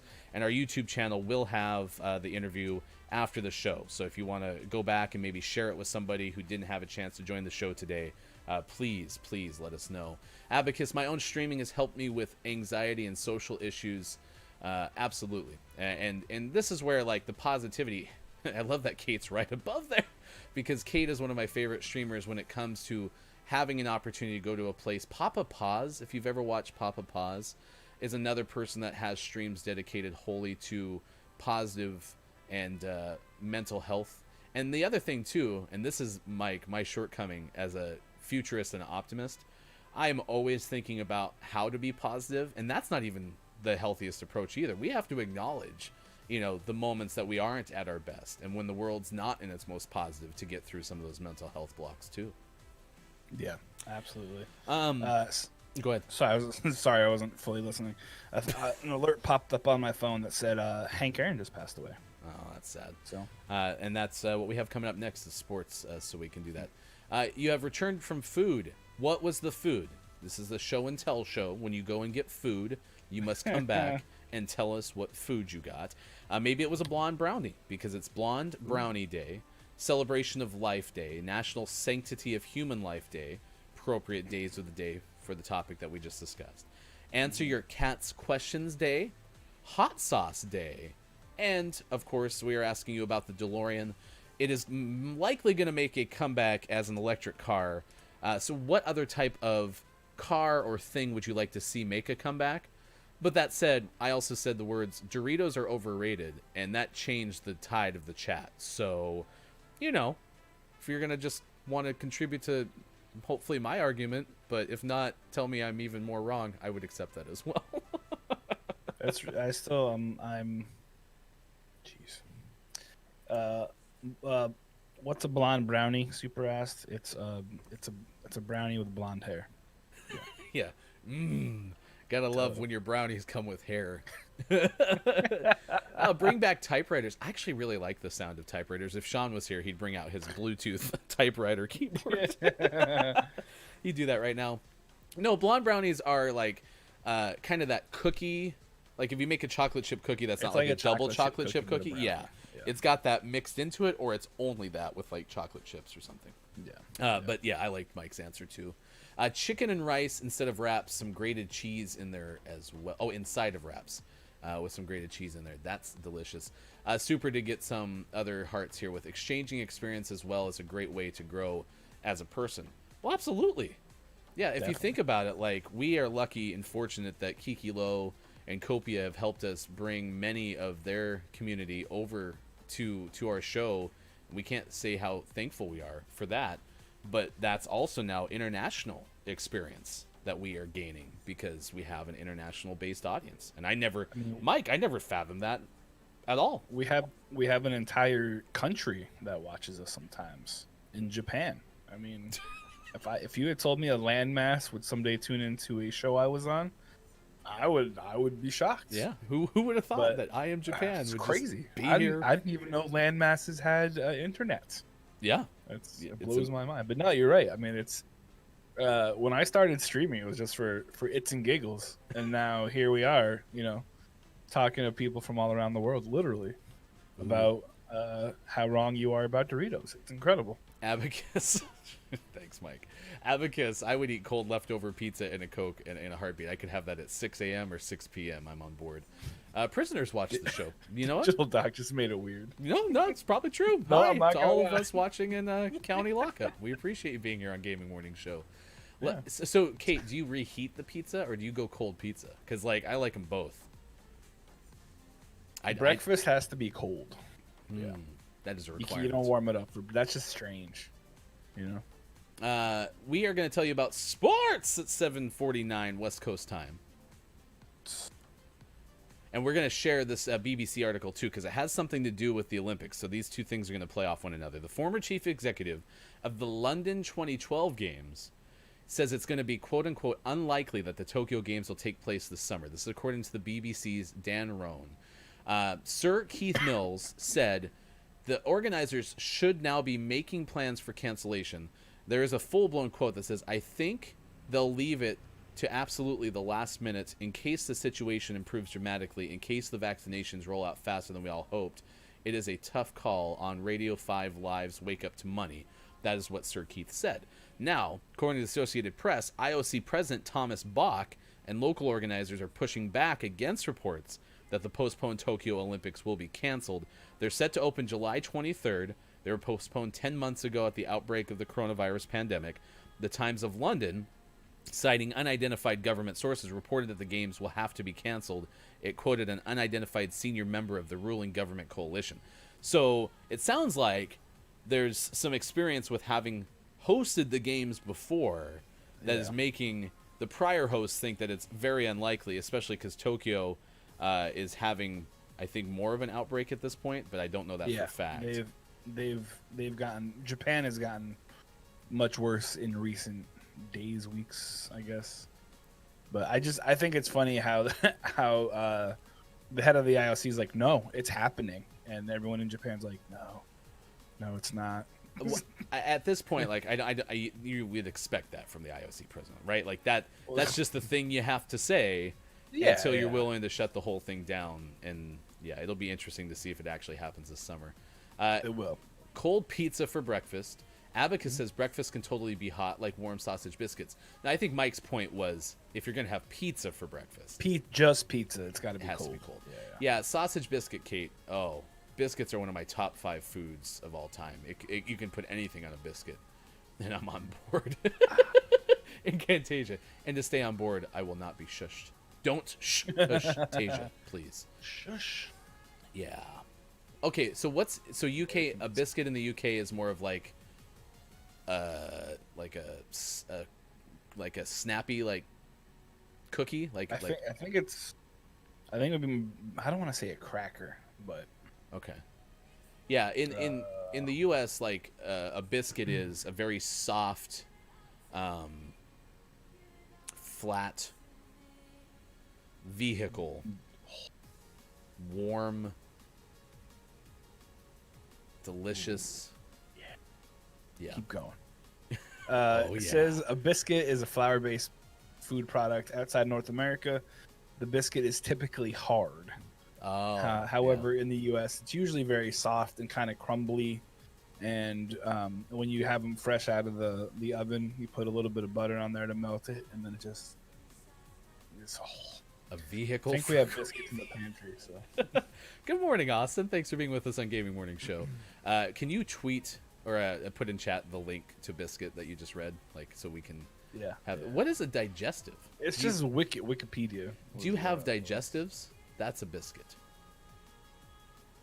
Do you have digestive? Because that's when you say digestives, Kiki. That makes me think of like Pepto Bismol, like I don't like something to cure indigestion. So I hope that I am not far off there. It is delicious.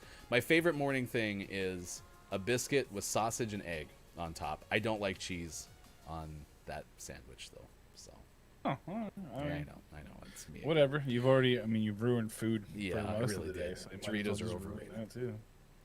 Oh, Do you like no. you like sausage and biscuits, right? Or biscuits and gravy, not sausage. Not as much as I like the sandwiches, but yes. Okay. I'll take that. The Philadelphia Eagles nearing a deal to hire Nick Sirianni to be their next head coach. Fly, Eagles, fly. Sorry, I guys. was going to say we go to hashtag Philadelphia Eagles expert. Here's Mike. Oh no, I am 100% a Philadelphia Eagles expert since Randall Cunningham. Great hire. A lot of Eagles fans are very upset because they, of course, wanted a big name. I don't know what big names are out there, but yeah, no, he's an offensive-driven coach. He is very good with. He was a quarterback and wide receivers coach. Our quarterback Carson Wentz is broken, so he will fix him, and then it will be great. Everything will be fantastic. Speaking of Superphonic, I can't say words. speaking of Eagles suck, the last Hold on, I time got a the timeout. Tampa Bay Buccaneers Superphonic for a were in the second. NFC Championship, they defeated the Philadelphia Eagles to make it to the Super Bowl and beat the Oakland Raiders. Graham, what did I do to revoke friendship? I had given you as much friendship as you would like, unless, Doritos is like the bond, and then, yeah, we just have no chance. Austin, Sorry, I had to ban Super. My bad. yes, if it's based on Doritos, yeah, we have no chance. So, ooh, bacon sausage, let's go. Yes, I like deli foods for sure. Minnesota Vikings offensive coordinator and Super Bowl 50 champion coach Gary Kubiak has retired after 36 years. Spent most of that 36 years as a member of the Denver Broncos, including winning 3 Super Bowls, 1 as head coach and 2 as offensive coordinator. Dwayne Haskins is going to try to start his career back up. The quarterback signed with the Steelers after being cut by the Washington football team. Alabama has hired Bill O'Brien, formerly of the Texans, as offensive coordinator and quarterbacks coach. And a couple of deaths. Ted Thompson at 68 dies, the former GM of the Green Bay Packers, the one who drafted Aaron Rodgers. He was 13 years the head coach, or the GM there. And I'm going to read this one straight up because I don't know much about this. Alice Hoagland, a beloved figure of the gay rugby movement that her own son, Mark Bingham, helped set in motion shortly before he perished in the 2001 terrorist attacks as one of the heroes of Flight 93, has died. She was 71. Hoagland, who became a safety activist while carrying on her son's athletic legacy, died December 22nd in her sleep in California. had been battling Addison's disease, according to a longtime family friend, Amanda Mark. That story from the Associated Press. So I wanted to read it because it sounds like a big deal. I just was not familiar enough to do it off the cuff. So Gotcha. 7:56. Well, Rip. you just forgot the most recent sports news. Oh, go ahead. Baseball legend and true home run king, Hank Aaron, passed away this morning, at the age of 80-something. 86. And so was Mira Furlan. Who's that? Mia Frulin? Mira Furlan. Mirafurlan. Because really, she goes, speaking of people who died, rip Mira Furlan. And then there's a sad face there. Oh, yeah. She is from Babylon 5 and she was on Lost. Oh. What Yeah. character did she play on Lost? Do you remember? The face is familiar. Put it in the chat. I'll click the link. Ben's love interest, I think. Oh, yes. Kay, right? Kristen? No. I can't remember. Of course, it doesn't say what character she was. And according to our soccer reporter, footy, Superphonic, Liverpool in a 1-0 loss to Burnley ended a 4-year run of being undefeated at home. A 68-match unbeaten EPL home run has been ended. Lame. Soccerphonic. I love it. Soccer phonic? Ashley Barnes scored from the penalty spot in the 83rd minute after the forward was brought down by goalkeeper Alison Becker, as Burnley became the first team to win in the league at Anfield since April 2017. An unprecedented loss for Liverpool! Where's Jen J. Lauren needs to get here. I want to know who we're supporting. Oh yes, paging. Well, but we don't have Sean, even though I think Sean knows. Oh, jeez. You all right? Yeah. Did someone else die? No, Sean. Well, I mean, I hope Sean's okay.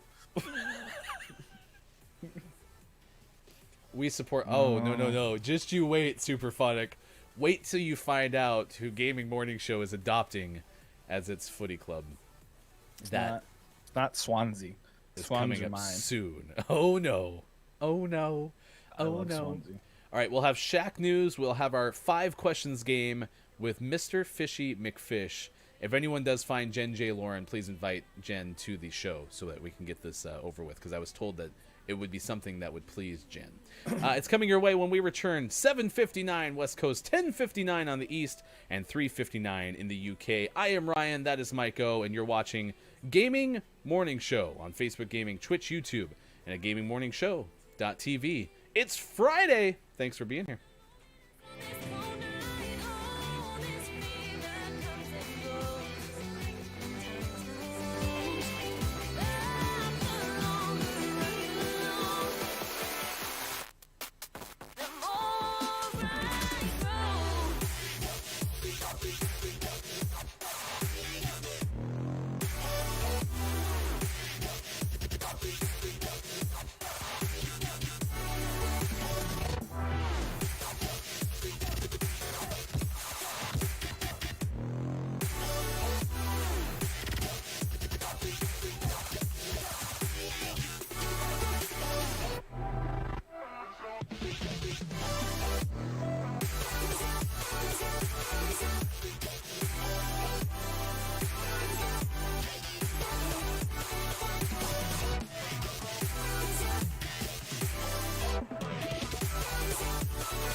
I'm not looking for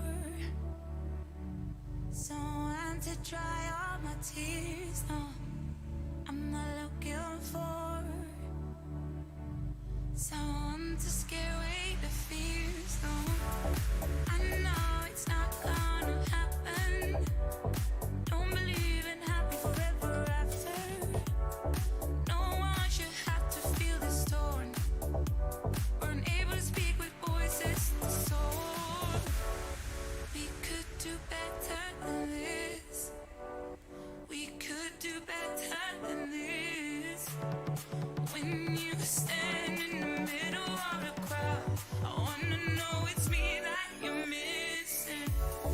We could do better than this. We are much bigger than this. When you stand in the middle of the crowd, I wanna know it's me that you're missing. Me that you're missing. Me that you're missing. We could do better than this.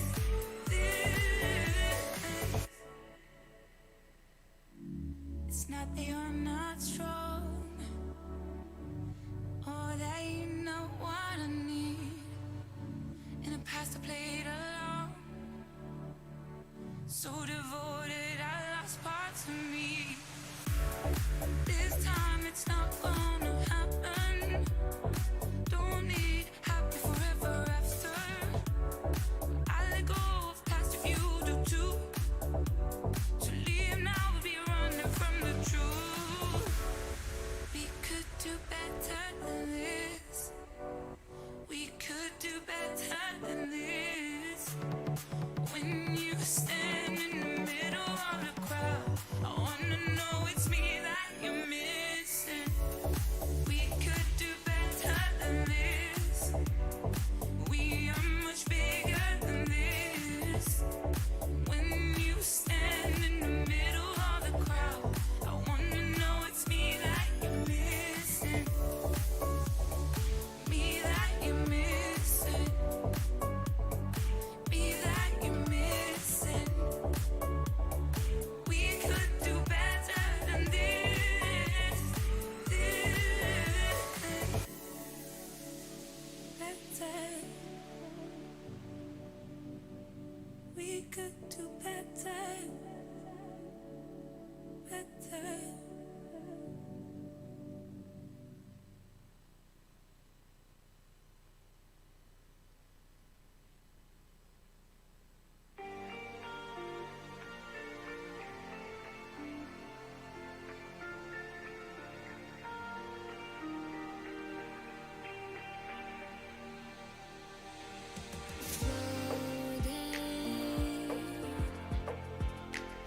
No place to call my own.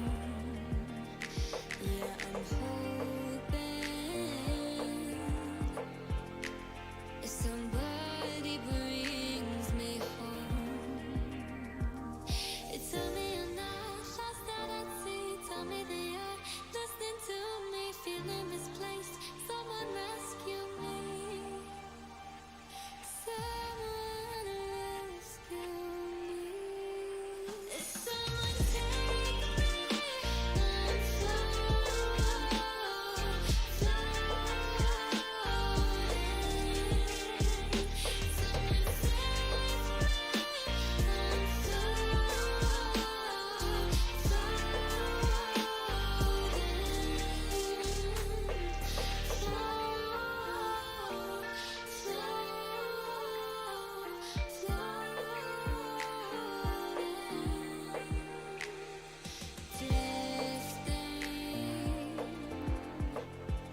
and between two different things.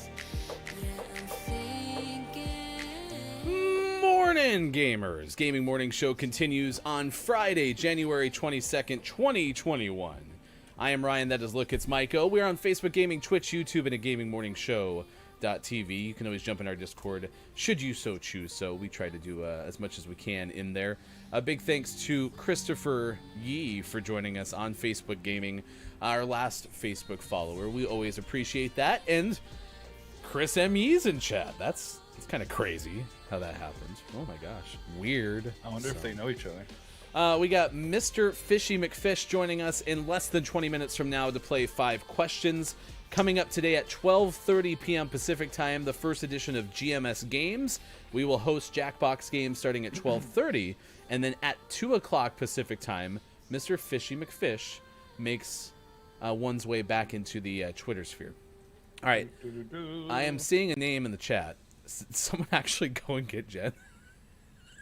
That's funny. That's impressive. Well done. Oh, I mean, my gosh. Wow. Really amazing. Jen, good morning. Didn't expect to see you here. That's weird. It's not like we were literally telling people to, go and find you. So I guess now we would have to follow up with, are you cleaning your face? I had to, yeah. There was a little coffee on the mustache. Never have coffee on the mustache. That was the name of my band in high school, by the way. Coffee on the Mustache. Gotcha. Yeah. Coffee on the mustache. You would be super impressed by the amazingness of the mustache that I grew in high school. It was just epic. Was it a crustache or a mustache? It was probably a no stash. As hairy as I've become, it was not the case in high school. All right, Jen.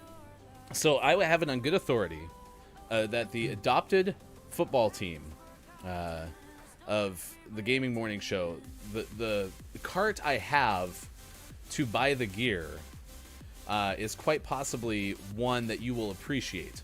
I have to be sure of this, though. So Jen J. Lauren, who you can find as an amazing Apex Legends player at twitch.tv/Jen J. Lauren, and keeper of the heirlooms, Jen J. Carey, as many call her, Crustache. Who is your favorite football team? I will wait, because I'm told that this might be related, but I want to kind of check to make sure. Make sure that I'm not screwing some up. By the way, Soccerphonic, inciting a little bit of a skerfuffle while we were in the break, I noticed. Do you have any other teams but Newcastle? Gonna be really embarrassed. Maybe they're playing at a lower level at this stage. Oh my gosh. Newcastle's fun. I mean, Newcastle's good. Good, yeah. It's not what I was told. And to summon you from your... Who summoned me from my slumber? I'm summoning me. I'm Interesting. Hull, you twits. Ladies and gentlemen, the adopted football team of the Gaming Morning Show is none other than your Hull City Association Football Club. We will together rock the logo of the tiger and do the best we can in League One. Because I guess that's where they're at right now. But I like Swansea. Well, I got some bad news for you, bro. You're getting some Hull City gear, whether you like it or not. Well, great. So I did cheer for Hull City at one point, though, when Mr. Josie Altidore played there. So. all right, I'm gonna be. Oh yeah, no, I understand this, but here we go. This is the Exodus. No, Genesis, right? Which one was the first book?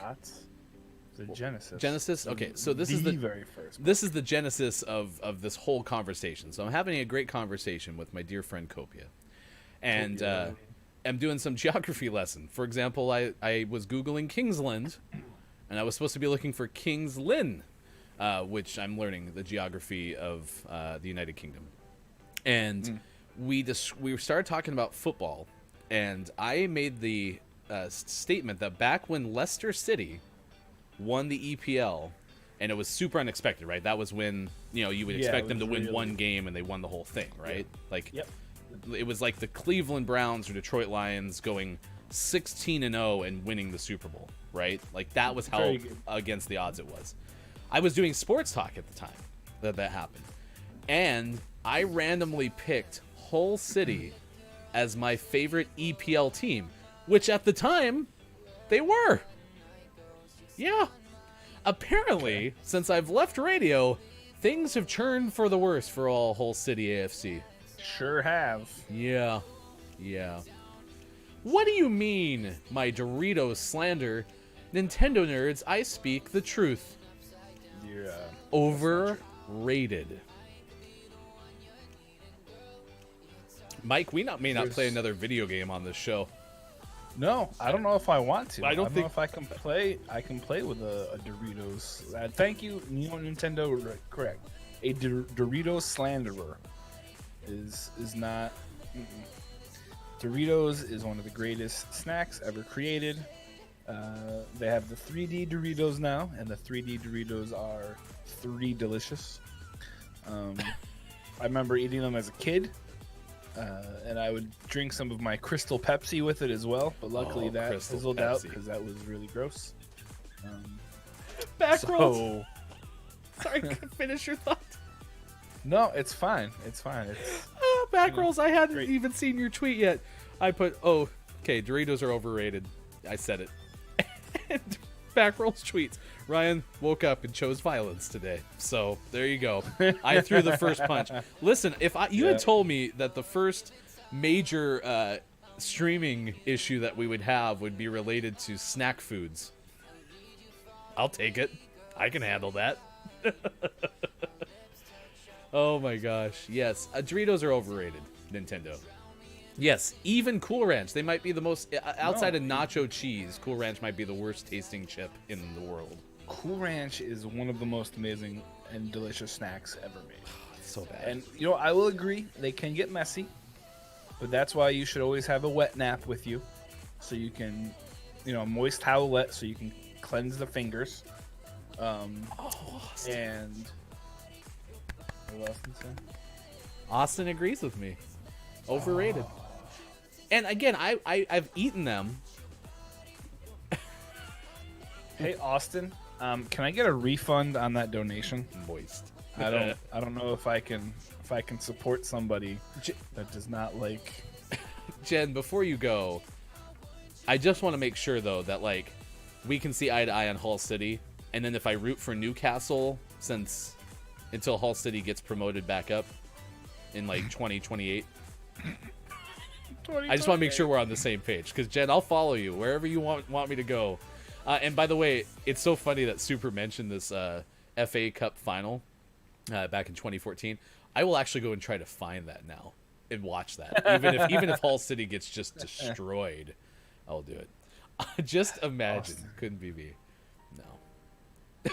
Mike's not Don't be happy. sorry. Speak the truth. People need to know, Austin, that Doritos are in fact overrated. I'll have to go figure Yes. out how to unfollow her as well. Well, look, but Austin is saying I don't dislike them. I just don't love them, and that's kind of where I'm at too. Well, hold on, Austin. Do you think they're overrated? That's the question.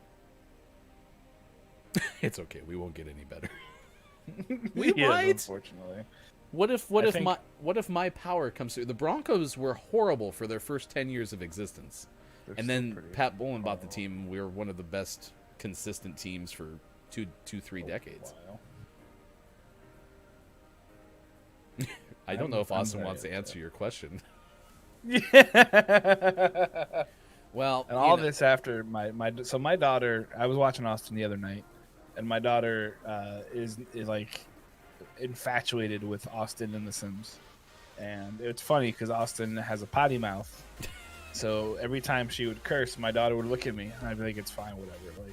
Just don't say it," and she won't because she's smart. Let's Well, go. she's well, hold on. Doritos aren't vegan, right? They're made with animals. So she can't eat them, so it's fine. What is in there that's made from animals? Meat. Did you just say me? Meat. There's There's meat ground in up there. Mike in Doritos. There's some ground up. The milk. Yeah, there's milk in there that's not vegan. So, Austin, you're fine, Austin. You can keep the donation. I don't have to hate you now. We're set, because she can't. Look, she's vegan. She Sun can't eat it. chips are actually way better than Doritos. Even the sun-dried tomato ones, the garden salsa sun chips are really good. It's really good. Sun chips are good. However, they're overrated. Boom. Austin, What? stand your ground. I mean, honestly, Come at me, bro. listen, Mike. Come at me. I got Chips in stuck. general. Did you just throw your headset? You can't hear a word I'm saying. Mike smells good. Okay, now I can. I know. Mike Well, it's is okay. in the After you mood. eat some Doritos, when your hands are all gross, you can have use some Dr. Squatch soap.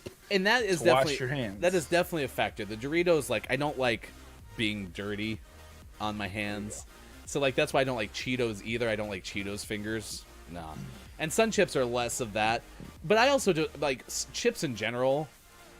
I don't eat a lot of those because I don't like savory when I'm craving things. I want sugar, so I just eat sweet stuff all the time. So again, I'm not a chips expert. I need to address one thing because Nintendo asked me what my favorite snack chip is, and I realized that you corrected it immediately, and I hate harping on, you know, the slip of the fingers. But my favorite snack chip, of course, is the USS Provolone. What? Just joking. Is that in response to yesterday's Twitter thread about how provolone's Yeah, better? how did we leave provolone I off the can't. cheese I'm list? so upset with myself after I saw that. I'm pretty disappointed in myself, And too. honestly, like, and I'm not even joking. As I read that, I had a piece of provolone cheese in my hand because that's what was at the top of the cheese drawer, and I was like, "Son of." Yeah, former guest of the show and a good streamer in Apex Legends and another mental health advocate because I think either going after a PhD or a master's degree in some sort of mental health area. It's Carol, which you can find if you follow us on Watch GMS on Twitter. You can find it through me. I am Hefty Goof. I think Mike O, you jumped in that conversation, so you should be in that thread too. So look, it's Mike O. Yep. Basically, it was like, if you're not talking about Provo, then you're not doing cheese right. And that was such a good point because I hadn't thought about provolone yesterday in time. So I felt so upset with myself. yeah, we were very disappointed. However, I don't feel upset enough to not eat Doritos. I'm going to the store after this just to get some Cool Ranch Doritos. What was your chip spice comment? Yeah, I missed that. I'm sure it was somewhere like really important. Is it that a flavor, Jen? Chip spice? Chip spice? Can't believe I lost it. Oh, gosh. Yeah, So- Incantasia, I'm sorry. Welcome to Gaming Morning Show. I know you've been here before, but this is one downside to this is anytime we start talking about food, especially with us being in the early AM on this side of things, like, we're never, ever... Oh, you put it on chips. We're never eating a The PB&C forgotten on Spice stream, Girl. Chris. No. Abacus. Nice work. You know what, Chris, just for you, and because I mispronounced your name wrong for so long, next week I will eat a PB&C on stream. Tune in to Gaming Morning Show. Probably Tuesday. Sound good? Tuesday, it will probably be No. a half of one. Let's do 'cause- Thursday because then Sean can be here for the whole thing. We'll Oh, probably do it in gotcha. like the Okay. 7 or 8 o'clock Perfect. hour. So Sounds next good. Thursday, Next look, Thursday. it's Myko. Now, give us your gut. You can change it, but what are you thinking? Going to be like black pepper, cheddar, peanut butter? Because Black Copio pepper? was adamant you have to have black pepper on this thing. Huh. I'll try it. Yeah, why not, right? With I don't know. chili? Peanut butter sandwich. That's just What is now you're just being ridiculous. What- Abacus. yeah, That's right? just crazy. What happened to just whatever happened to just great old peanut butter and jelly? There was the milkman, the paper boy, and no one put cheese on their sandwich. If I can, if we make chili this weekend, we'll have a taste test, and then I will throw up on stream. Well, I It'll was be thinking great. it was like chili, like a pepper or like chili powder. You think Oh. Abacus is saying chili? like chili. Maybe it's Abacus. Where are you from? Are you an American or are you a UKer? My gut. Because I hurts. feel like that's one of those like, it's like a biscuit.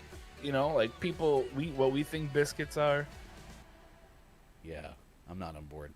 It is 8:20. We're gonna bring in Mr. Fishy McFish. 5 questions Yeah. coming up Chili, next chili. on Gaming Chili, Morning chili. Show. Abacus means chili.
Gaming Morning Show continues, 8:21 West Coast time, 11:21 on the East Coast, and 4:21 watching in the UK. Thanks for being with us.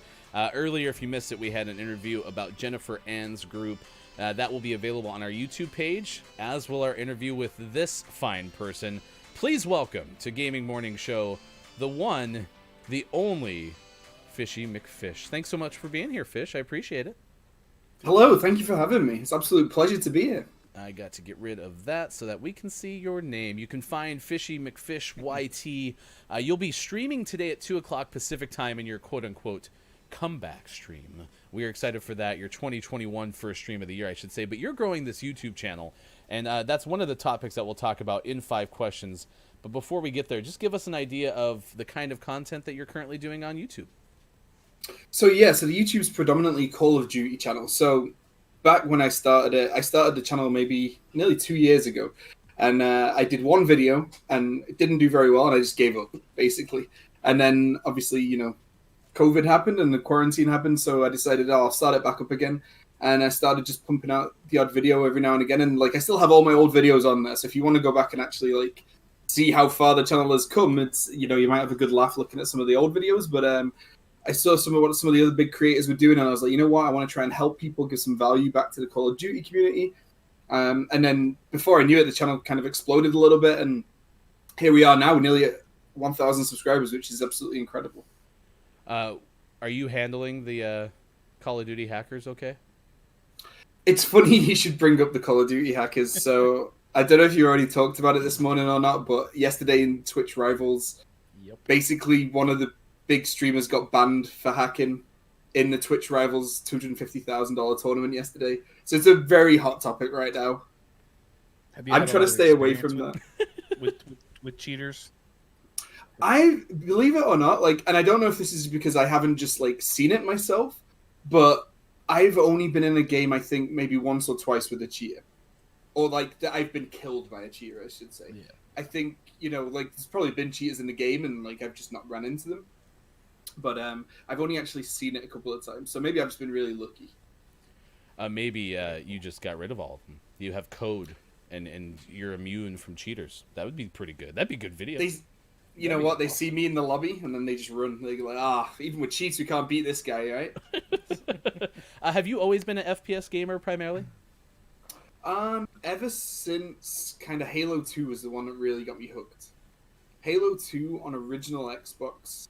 And that was my first kind of proper online gaming with Xbox Live, and I was just blown away, and that sucked me in, and I made a lot of friends playing Halo 2, and then that was kind of what spiraled me, and I got into Call of Duty more, and then I've always kind of been a bit of a Call of Duty fan. I've pretty much played every Call of Duty game.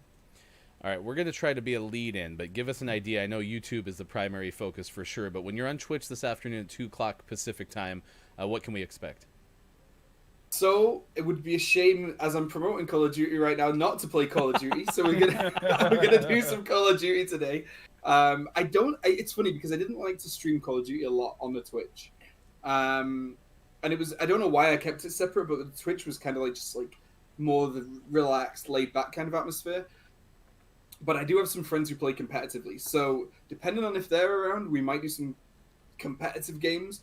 If they're not, then it might just be playing with some randoms. And I've off stream, I've been practicing playing with some randoms, and I've had a few wins with randoms. So it'd be nice if I could carry a few randoms to some wins. So that's kind of the mindset of what I think I'm going to do for today. But it's just going to be kind of, I've not streamed for maybe 3 or 4 weeks, so got to shake off the dust and the cobwebs. So if there's any technical issues, I apologize. Hopefully there'll be some new channel alerts and some good stuff. So we'll see how it goes. Technical issues in the streaming world? Surely not. Never. All right, well, let's try to get some of those jitters out. The first thing we got to do is have the opportunity to play 5 questions with the one, the only, Fishy McFish. You can find the YouTube channel. Let's play that right now on Gaming Morning Show. Appreciate you being here. Let's go! All right, so I got to bring in Mike. There we are. Oh, no, Mike, why aren't you in the right spot? It's so sad. Oh, man, my best made plans of trying to have scenes ready to go. Technical issue talk right there. It's like half of you, All right, well, I'll bring you in, and then I'm going to adjust you on the fly. This is, yeah, you're right, technical issue talk on Gaming Morning Show. Okay, you can see my awesome T-shirt. It's fine. Is that Dr. Squatch your T-shirt? No, it's Yo MTV Raps. Oh, okay. All right, Mr. Fishy McFish, watch on YouTube, and you can also find you on Twitter at that address. All right, let's start off with the questions.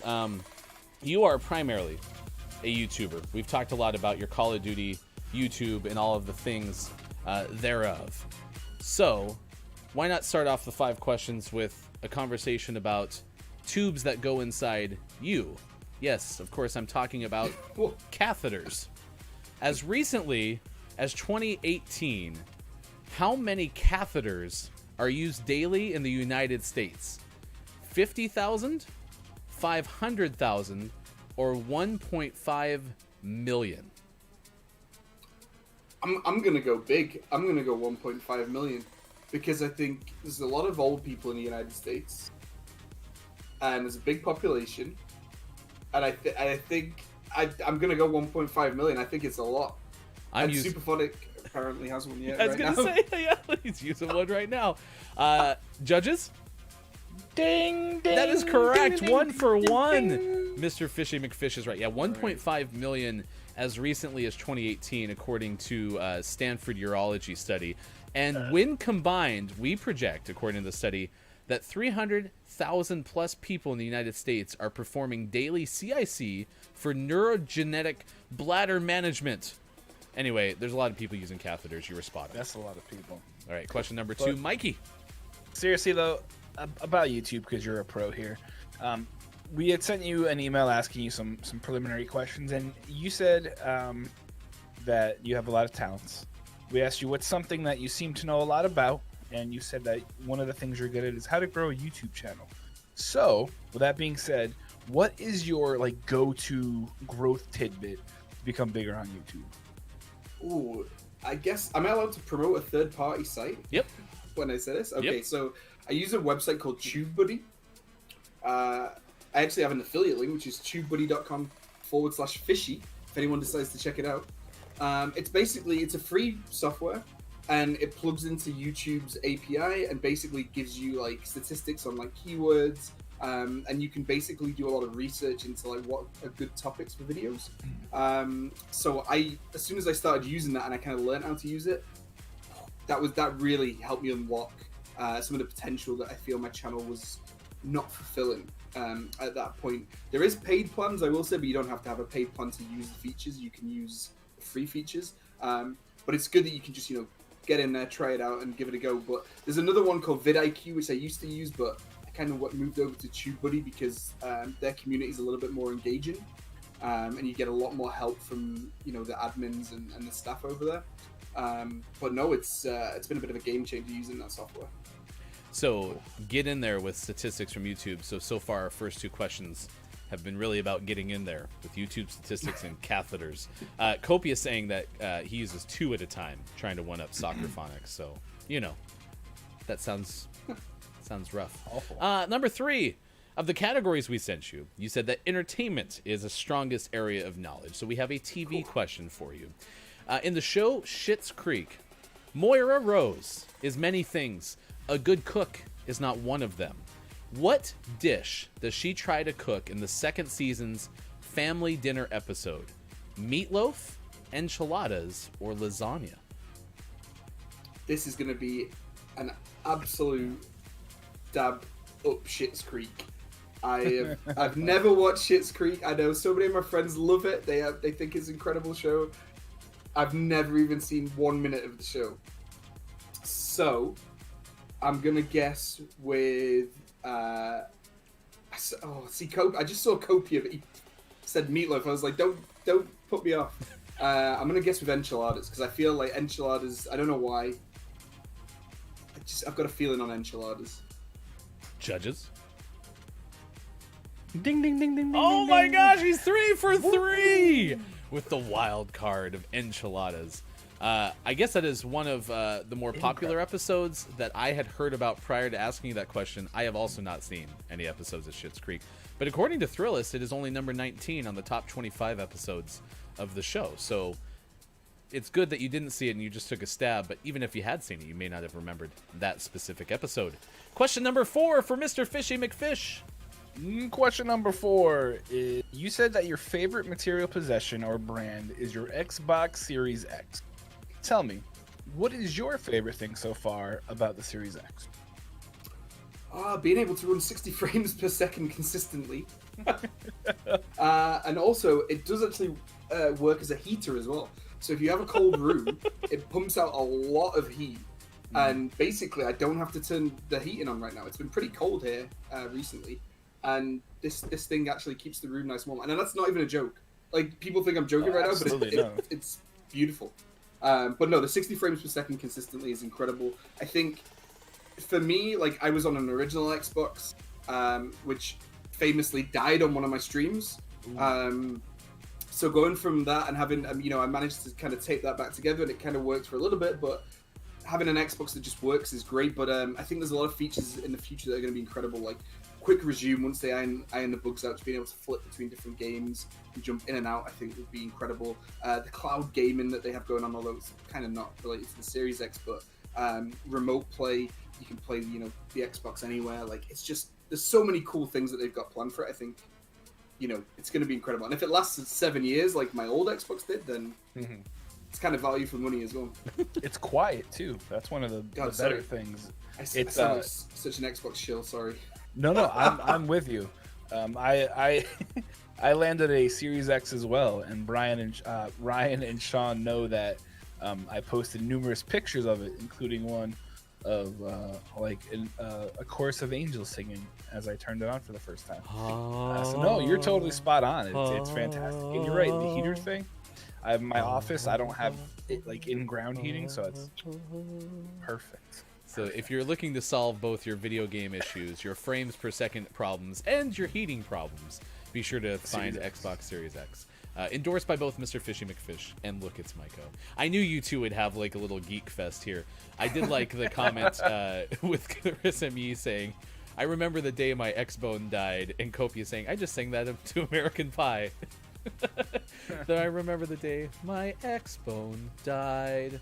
Bye, Mr. Xbox. All right, number 5. Speaking of Chris M. Yee, a Twitch streamer, you can find at twitch.tv/Chris M. Yee. And of course, I'm going to go ahead and throw that into the chat.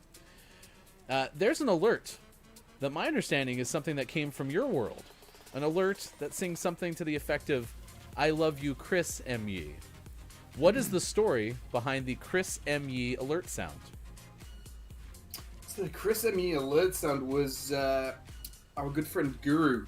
And basically, it wasn't me, it was Guru. But Chris M. Yee says, oh no, it wasn't him.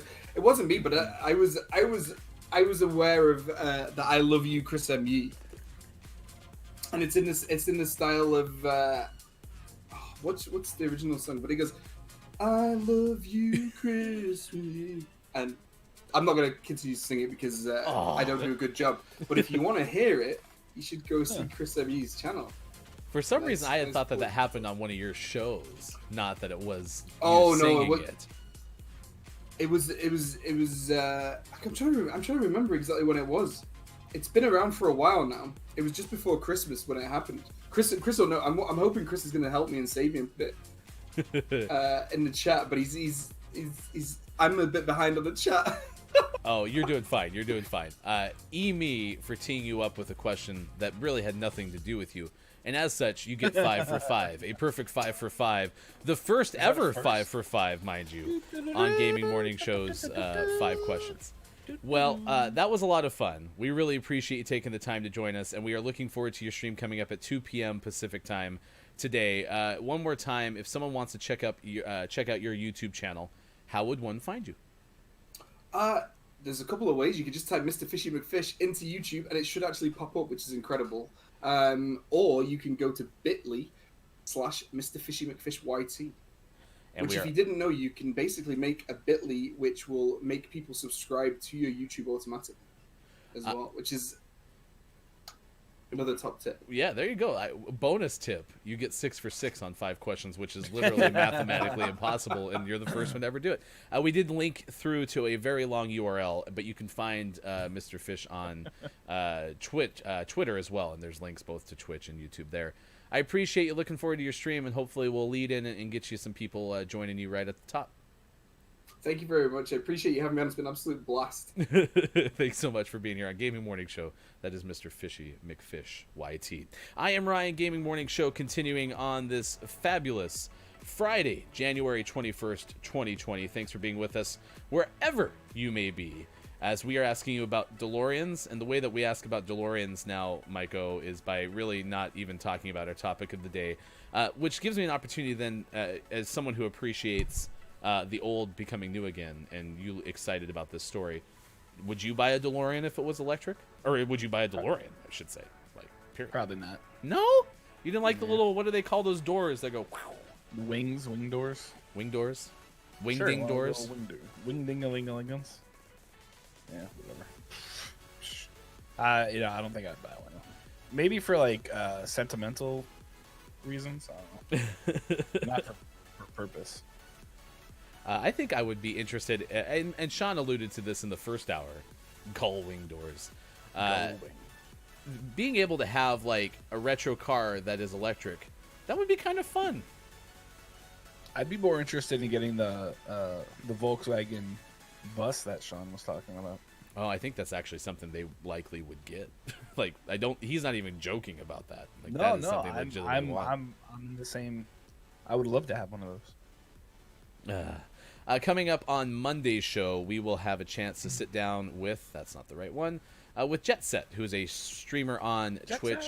Latinx in Gaming is part of the work that Jet Set does, and we will look at the honor that they received from the Game Awards earlier this year, or I should say late last year, really focused around a lot of the issues specific to Latinx in gaming, obviously the name, and they were critical in helping me with some of the community building hopes that I had for Gaming Morning Show. So I'm really excited to bring Jet Set in. Plus, I really like Jet Set streams, so it's kind of a double whammy.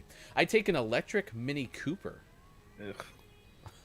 Mini Coopers are my least favorite kind of cars. I always used to joke that when I was on the highway, if I saw a Mini Cooper, I would make the car explode and transport the passengers to Cleveland. That would be my. Did you say transport penance. them to Cleveland? Ohio, yeah, because that's a punishment in itself. Oh my gosh, some Ohio hate. Bam, swiggin'. Go blue. I actually really liked my one time in Ohio. You know what the best thing to do in Ohio is? What? Leave. Oh my gosh. Oh.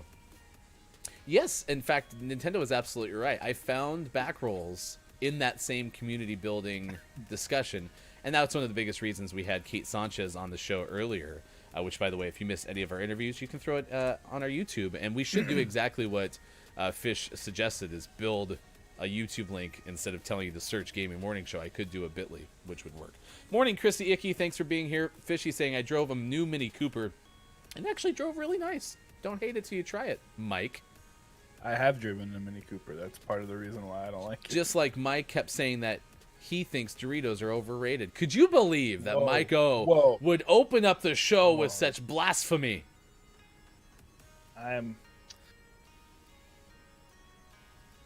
You all right? I really upset you. Hit a nerve on that one, buddy. You hit a nerve, all right? But luckily, I can take a shower with Dr. Squatch and relieve the stress because it smells so nice. It smells like bug passing. And I could travel back in time and not do the 5 questions in process. My dad had a Mini. I learned to drive stick on a Mini Cooper. I learned to drive stick by watching them drive Mini Coopers in the Italian Job remake. I hope not. Jeez. Not true. I do remember that movie. You know what fun fact I heard about that movie was apparently Edward Norton was only the bad guy in that movie because of an existing contract dispute that he had from early on in his career, and it required him to have to do another Paramount picture at some point. and to get it down to just one instead of having to do two, because he had signed a 3-movie deal, he agreed to be the bad guy in the Italian Job remake, and didn't want to, and apparently it showed through in the acting. So, whoops. Yeah, no, it's. He was pretty good though. It wasn't a terrible movie. And speaking of Bone Thugs, like every once in a while, even in a field of poop, a flower will grow. So that's my response to the. Oh, Cleveland must be good because Bone Thugs are from there. No, even in poop, flowers will grow. So Bone Thugs are one of those flowers. I just recently learned that Wu-Tang Clan hails from Staten Island, and I've heard many negative things about Staten Island. So, whoa, maybe, there you go. Whoa! So. I never said negative things about Staten Island.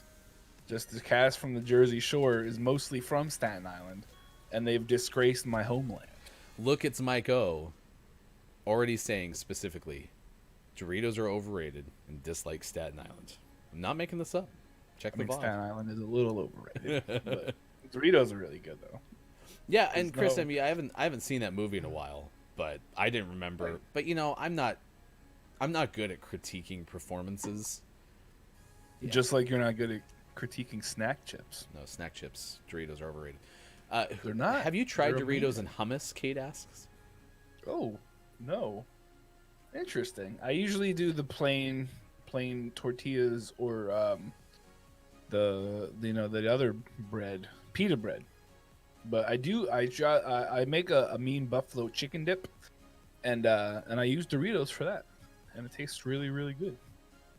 But yeah, Doritos and hummus sound really good. I really like pita chips as like another dip vehicle, right? A vessel. That's maybe my favorite snack chip. A vessel for the dip. Flat onto Snack hummus chip. and crisps is the bottom. You should you should start like a brand like snack chips for the vessel for your dips. All right, I need your Snack help. chips. If you look at the rundown, we need to pay off the Shaquille O'Neal story. I need to do something really quick, so I want you to read it. Nice. Since this is kind of your wheelhouse. Shaq expert Mike O has news about Shaquille O'Neal. He is not the answer to stop the man from falling in the monster's mouth. However, he is in fact now kind of maybe a police officer, but not really. He is actually going to join the Henry County Sheriff's Office in Georgia as their director of community relations. That's right. Shaq has had a long history of doing things with the police and really spending a lot of time. At one point, I think he was a deputy somewhere, which was kind of weird. But hey, he's giant, and you're going to listen to him, right? But there aren't many details, but according to WSB TV, Sheriff Reginald Scandrett said Shaq will help bridge the gap between the community and law enforcement. O'Neal, who has 2 sons, has been outspoken about police violence in the past. And in June, he told Jimmy Kimmel Live, I have to talk with them all the time. I told him, first of all, you have to try and diffuse the situation or show respect. If you have to understand that these people are also out here to do all their jobs. So you try to diffuse the situation. If it happens to get rough, don't say anything. Don't do anything, just comply. So Shaq, who has been a longtime advocate for the police, is probably a pretty good fit for this job. He's a very funny, engaging guy, and I can see how he could be a really great bridge to try and build up some of the community policing that honestly has seemingly been lacking in the United States for the last 20 years. So, but yeah, so Shaq is a director of community relations. Back rolls and Chris and me basically just solved this. A Shaq in every precinct. That's pretty much what you need to have. And everything will work out in the United States. Hummus and chips is the bomb. Chrissy Icky saying hummus and carrots are a fave. Not as much fun as chips, though.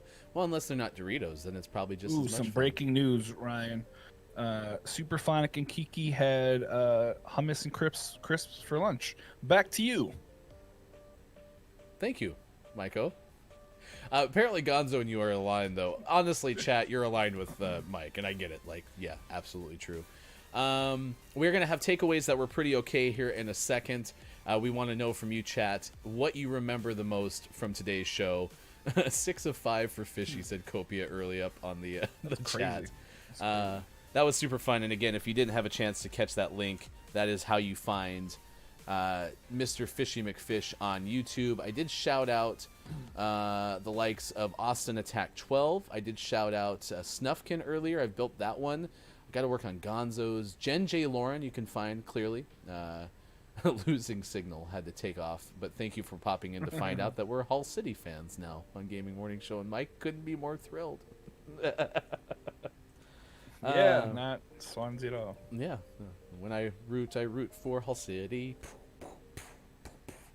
Scott Chick, I didn't even get a chance to say hi to Scott Chick, but Scott Chick did do a nice job of agreeing with me somewhere up there, so I remember seeing When that. I root for the Timbers. Yeah, did you end up getting, Scott Chick, did you end up getting some food? Because again, this is a show and tell stream, so if you get some food. Yeah, if you got food, you need to tell us what it was. Hello, you called? Up the Tigers, Copia! Yes, let's go Hull City! League One champions. Speaking of soccer, here's my kicker for the day. A kicker in the radio world was the thing that you always save for the end of a newscast. This is from Reuters, and sometimes, you know, especially in times of a pandemic and facilities being available, you have to figure out things on the fly. And in this case, Man City is going to be using a bar as the changing room for an upcoming match. They'll be getting changed in the bar at Cheltenham? Yeah, sure. Go with that. Cheltenham's Towns Stadium when they visit for an FA Cup clash on Saturday, but their fourth-tier hosts aim to make Pep Guardiola's, I don't know why this is weird, men as uncomfortable as possible, says manager Michael Duff. The city, whose market value is estimated at over £950 million by specialist websites, are going to apparently have to change in a bar. You know, there's this talk about like psychology of colors, right? And so for a long time there was this theory that if you had a football team, like an American football team, change in a locker room that was painted pink, it was supposed to make them softer because pink is a softer color. Girl's color.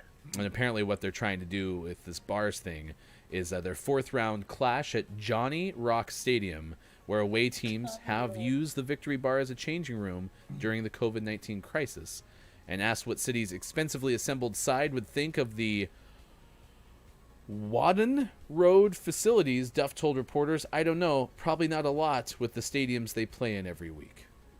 Sounds like some more fighting words. Oof. I'm curious, where did they change before COVID? Did they share a locker room with the home team?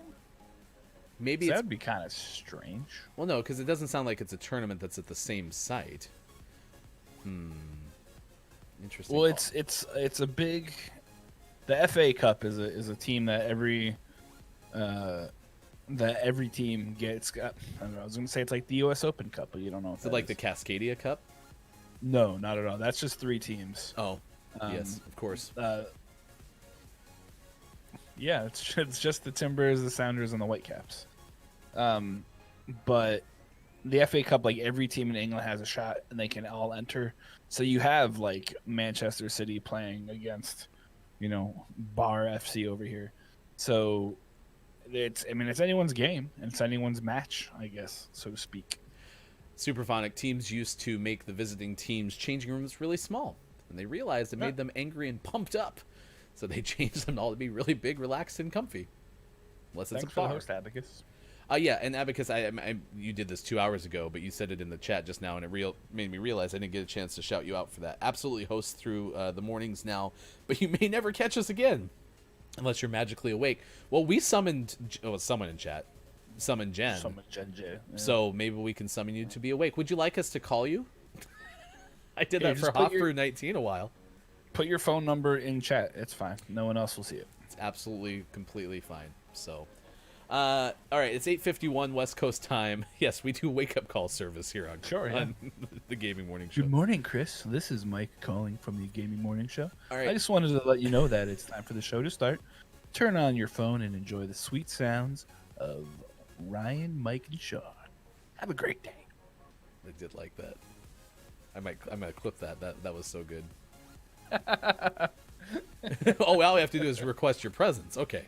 Less wake up call and more seancey. I got you. Okay, got you. Yeah, Do you have your Ouija board still? Yeah, it's right over there. Oh, good. Yeah, it's always important. Can I have that alarm tone? Yeah, we actually had talked about that as part of the early adopter tier or prizes for games. There's a show on NPR called Wait, Wait, Don't Tell Me, and it's a public radio show, and they do quizzes and things, and they have a guest.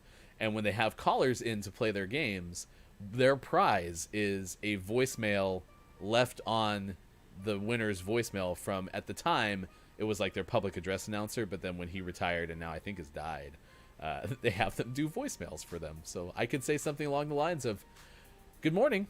Thank you for calling Jen so she can kick the heck out of me and spare you guys the pain. At the tone, please leave your message." Beep. When I was younger, as a joke, we used to, on my parents' voice, like their answering machine with the tape. We had a friend's little sister had the Britney Spears CD, and it had a voicemail. So we like recorded the voicemail onto my parents' answering machine, and they weren't very happy. I had a person in my hometown that had an answering machine with like a rap. It was like, "I can't come to the phone because nobody's home, but if you leave your name, I'll call you back when I can." And that was always made me laugh. I always did like doing the prank with voicemail where it was like, "Hello? Yeah, that's him." And you just try to guess like responses that would make them carry on the conversation. No, really, hold on, I can't hear you. Hold on, just 1 second. Okay, who's this? Oh no, I can't hear you. Hold on. Haha, it's a voicemail, and you're like, "Ah, son of a." It's okay to like Britney, Mike. No. I loved Britney Spears. She was amazing. I didn't have the voicemail thing. I'm not gonna lie. I had her CDs. Britney Spears was the first concert I ever went to. It wasn't my first, but I did go to a Britney Spears concert. I brought her flowers. Oh wow. Yeah, I never got them to her, but I brought flowers. Yeah, I'm to give not her. really surprised. I got to hug her once.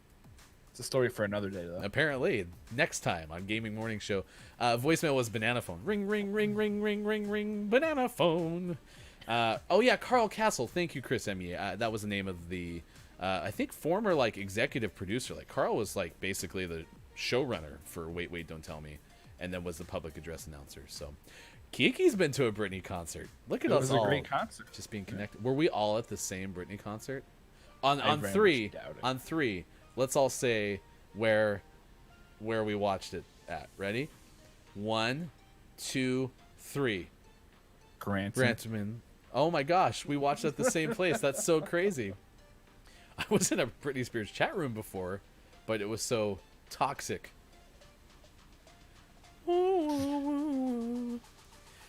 In about 6 minutes, you can all say goodbye because I got to work, bitch. All right, it's Gaming Morning Show, 8:54 West Coast time, 11:54. Yeah, we were in London too, right? That's what you said. You said London. That's where we watched. London, England. Yeah. It is time for the clip of the day. The clip of the day. Hey, look, it's the clip of the day. Toot, toot. Yes, that's much better. Holy cow. That was terrifying. Mike is here. Maybe I did hit something. No, it was me. I turned the gain up a little bit. I'm always nervous that I sound terrible, so. All right. My bad. Here you go. We have a vast majority of you watching on Twitch, so I was going to put a poll in there that are Doritos good, yes or no. But it's going to be like 100%. Yeah, it's saying minus service error. Try again in a moment. I I don't have that set up. because it knows it's such a ridiculous. It's such a stupid poll. You just can't. Twitch is like, don't waste my time. Yes, we have servers to run stuff here. Please don't take up our space with this stupid poll. Or Skynet. That's true. It was either Skynet or Twitch realizing that me saying that apparently Doritos are overrated was enough to shut down the whole server. Or Skynet. Well, it's because they know. Because it was such a ridiculous question. Ridiculous. Didn't know where my seats were when I bought them, but they were like 6 rows from the front. See, I only got to go because my best friend in high school, his younger sister, was going to go to the Britney Spears concert. So it was going to be mom, best friend, and then little sister and little sister's friend. And somehow, some way, little sister could not find a friend to go with her during that time. So then so sad. I took the place, and I got to go see Brittany. It was pretty bomb.com. I liked it. It was a great concert. BB Mac opened for them. It was great. Our Steps. English friends know BB Mac. And Steps opened up for Brittany. Yep. Yeah, and I love Steps. They did a remake of Tragedy, ABBA's song. No more. Resident Evil Village had a big reveal event yesterday. If you're excited for that, please let us know in our Discord, because I really want to play Resident Evil, and I watched all that stuff, and I'm not going to be able to do it, y'all. So, but Jonathan Dornbush of IGN reporting a whole bunch of stuff about that. Sea of Thieves is getting seasons and a battle pass, according to Jordan Alleman of IGN, and COD Warzone community is still calling for a better anti-cheat, as a hack ruined a tournament. Eurogamer's Wesley Yinpool mentioned that. That is your Gaming Morning Show Morning Gaming Renews. You can find us on Twitter, and it'll reveal all of the stuff that you missed, including our Name of the Morning, which was Balance Lot, out today for Switch, from Rada Layaka Games. Lancelot. It's Balance Lot. Like Lancelot. You just Balance Lot. Balance Lot. What are your takeaways that are pretty okay, chat? Chris M.E. saying, my takeaway is I'm bringing Doritos for the first GMS meetup. Can anyone bring anything? Yeah, I'll bring something. How about some Doritos? You're banned.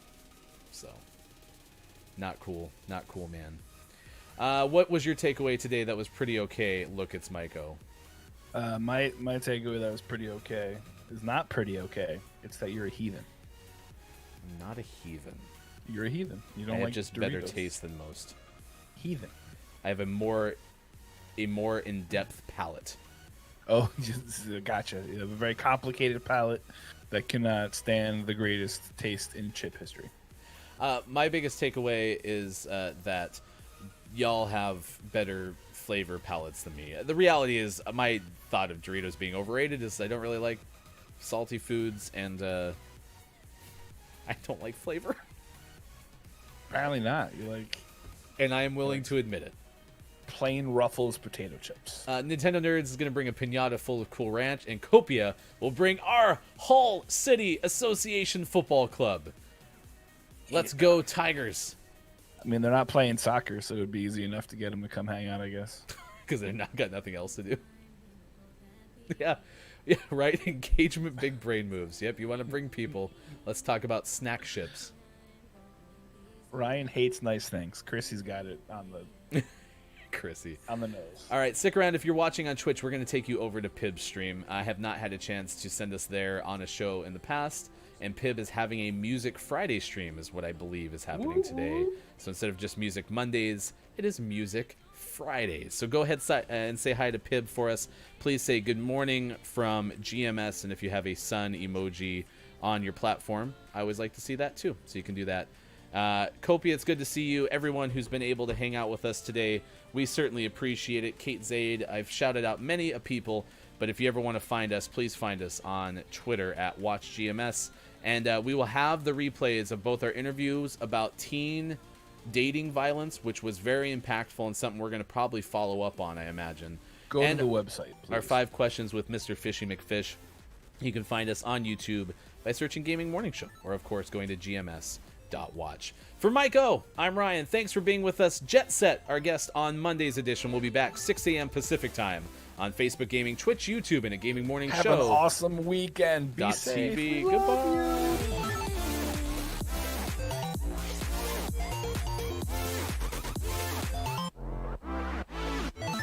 Try to toe the line, make you wanna stay. Asking myself why you keep going away. Don't want more goodbyes, so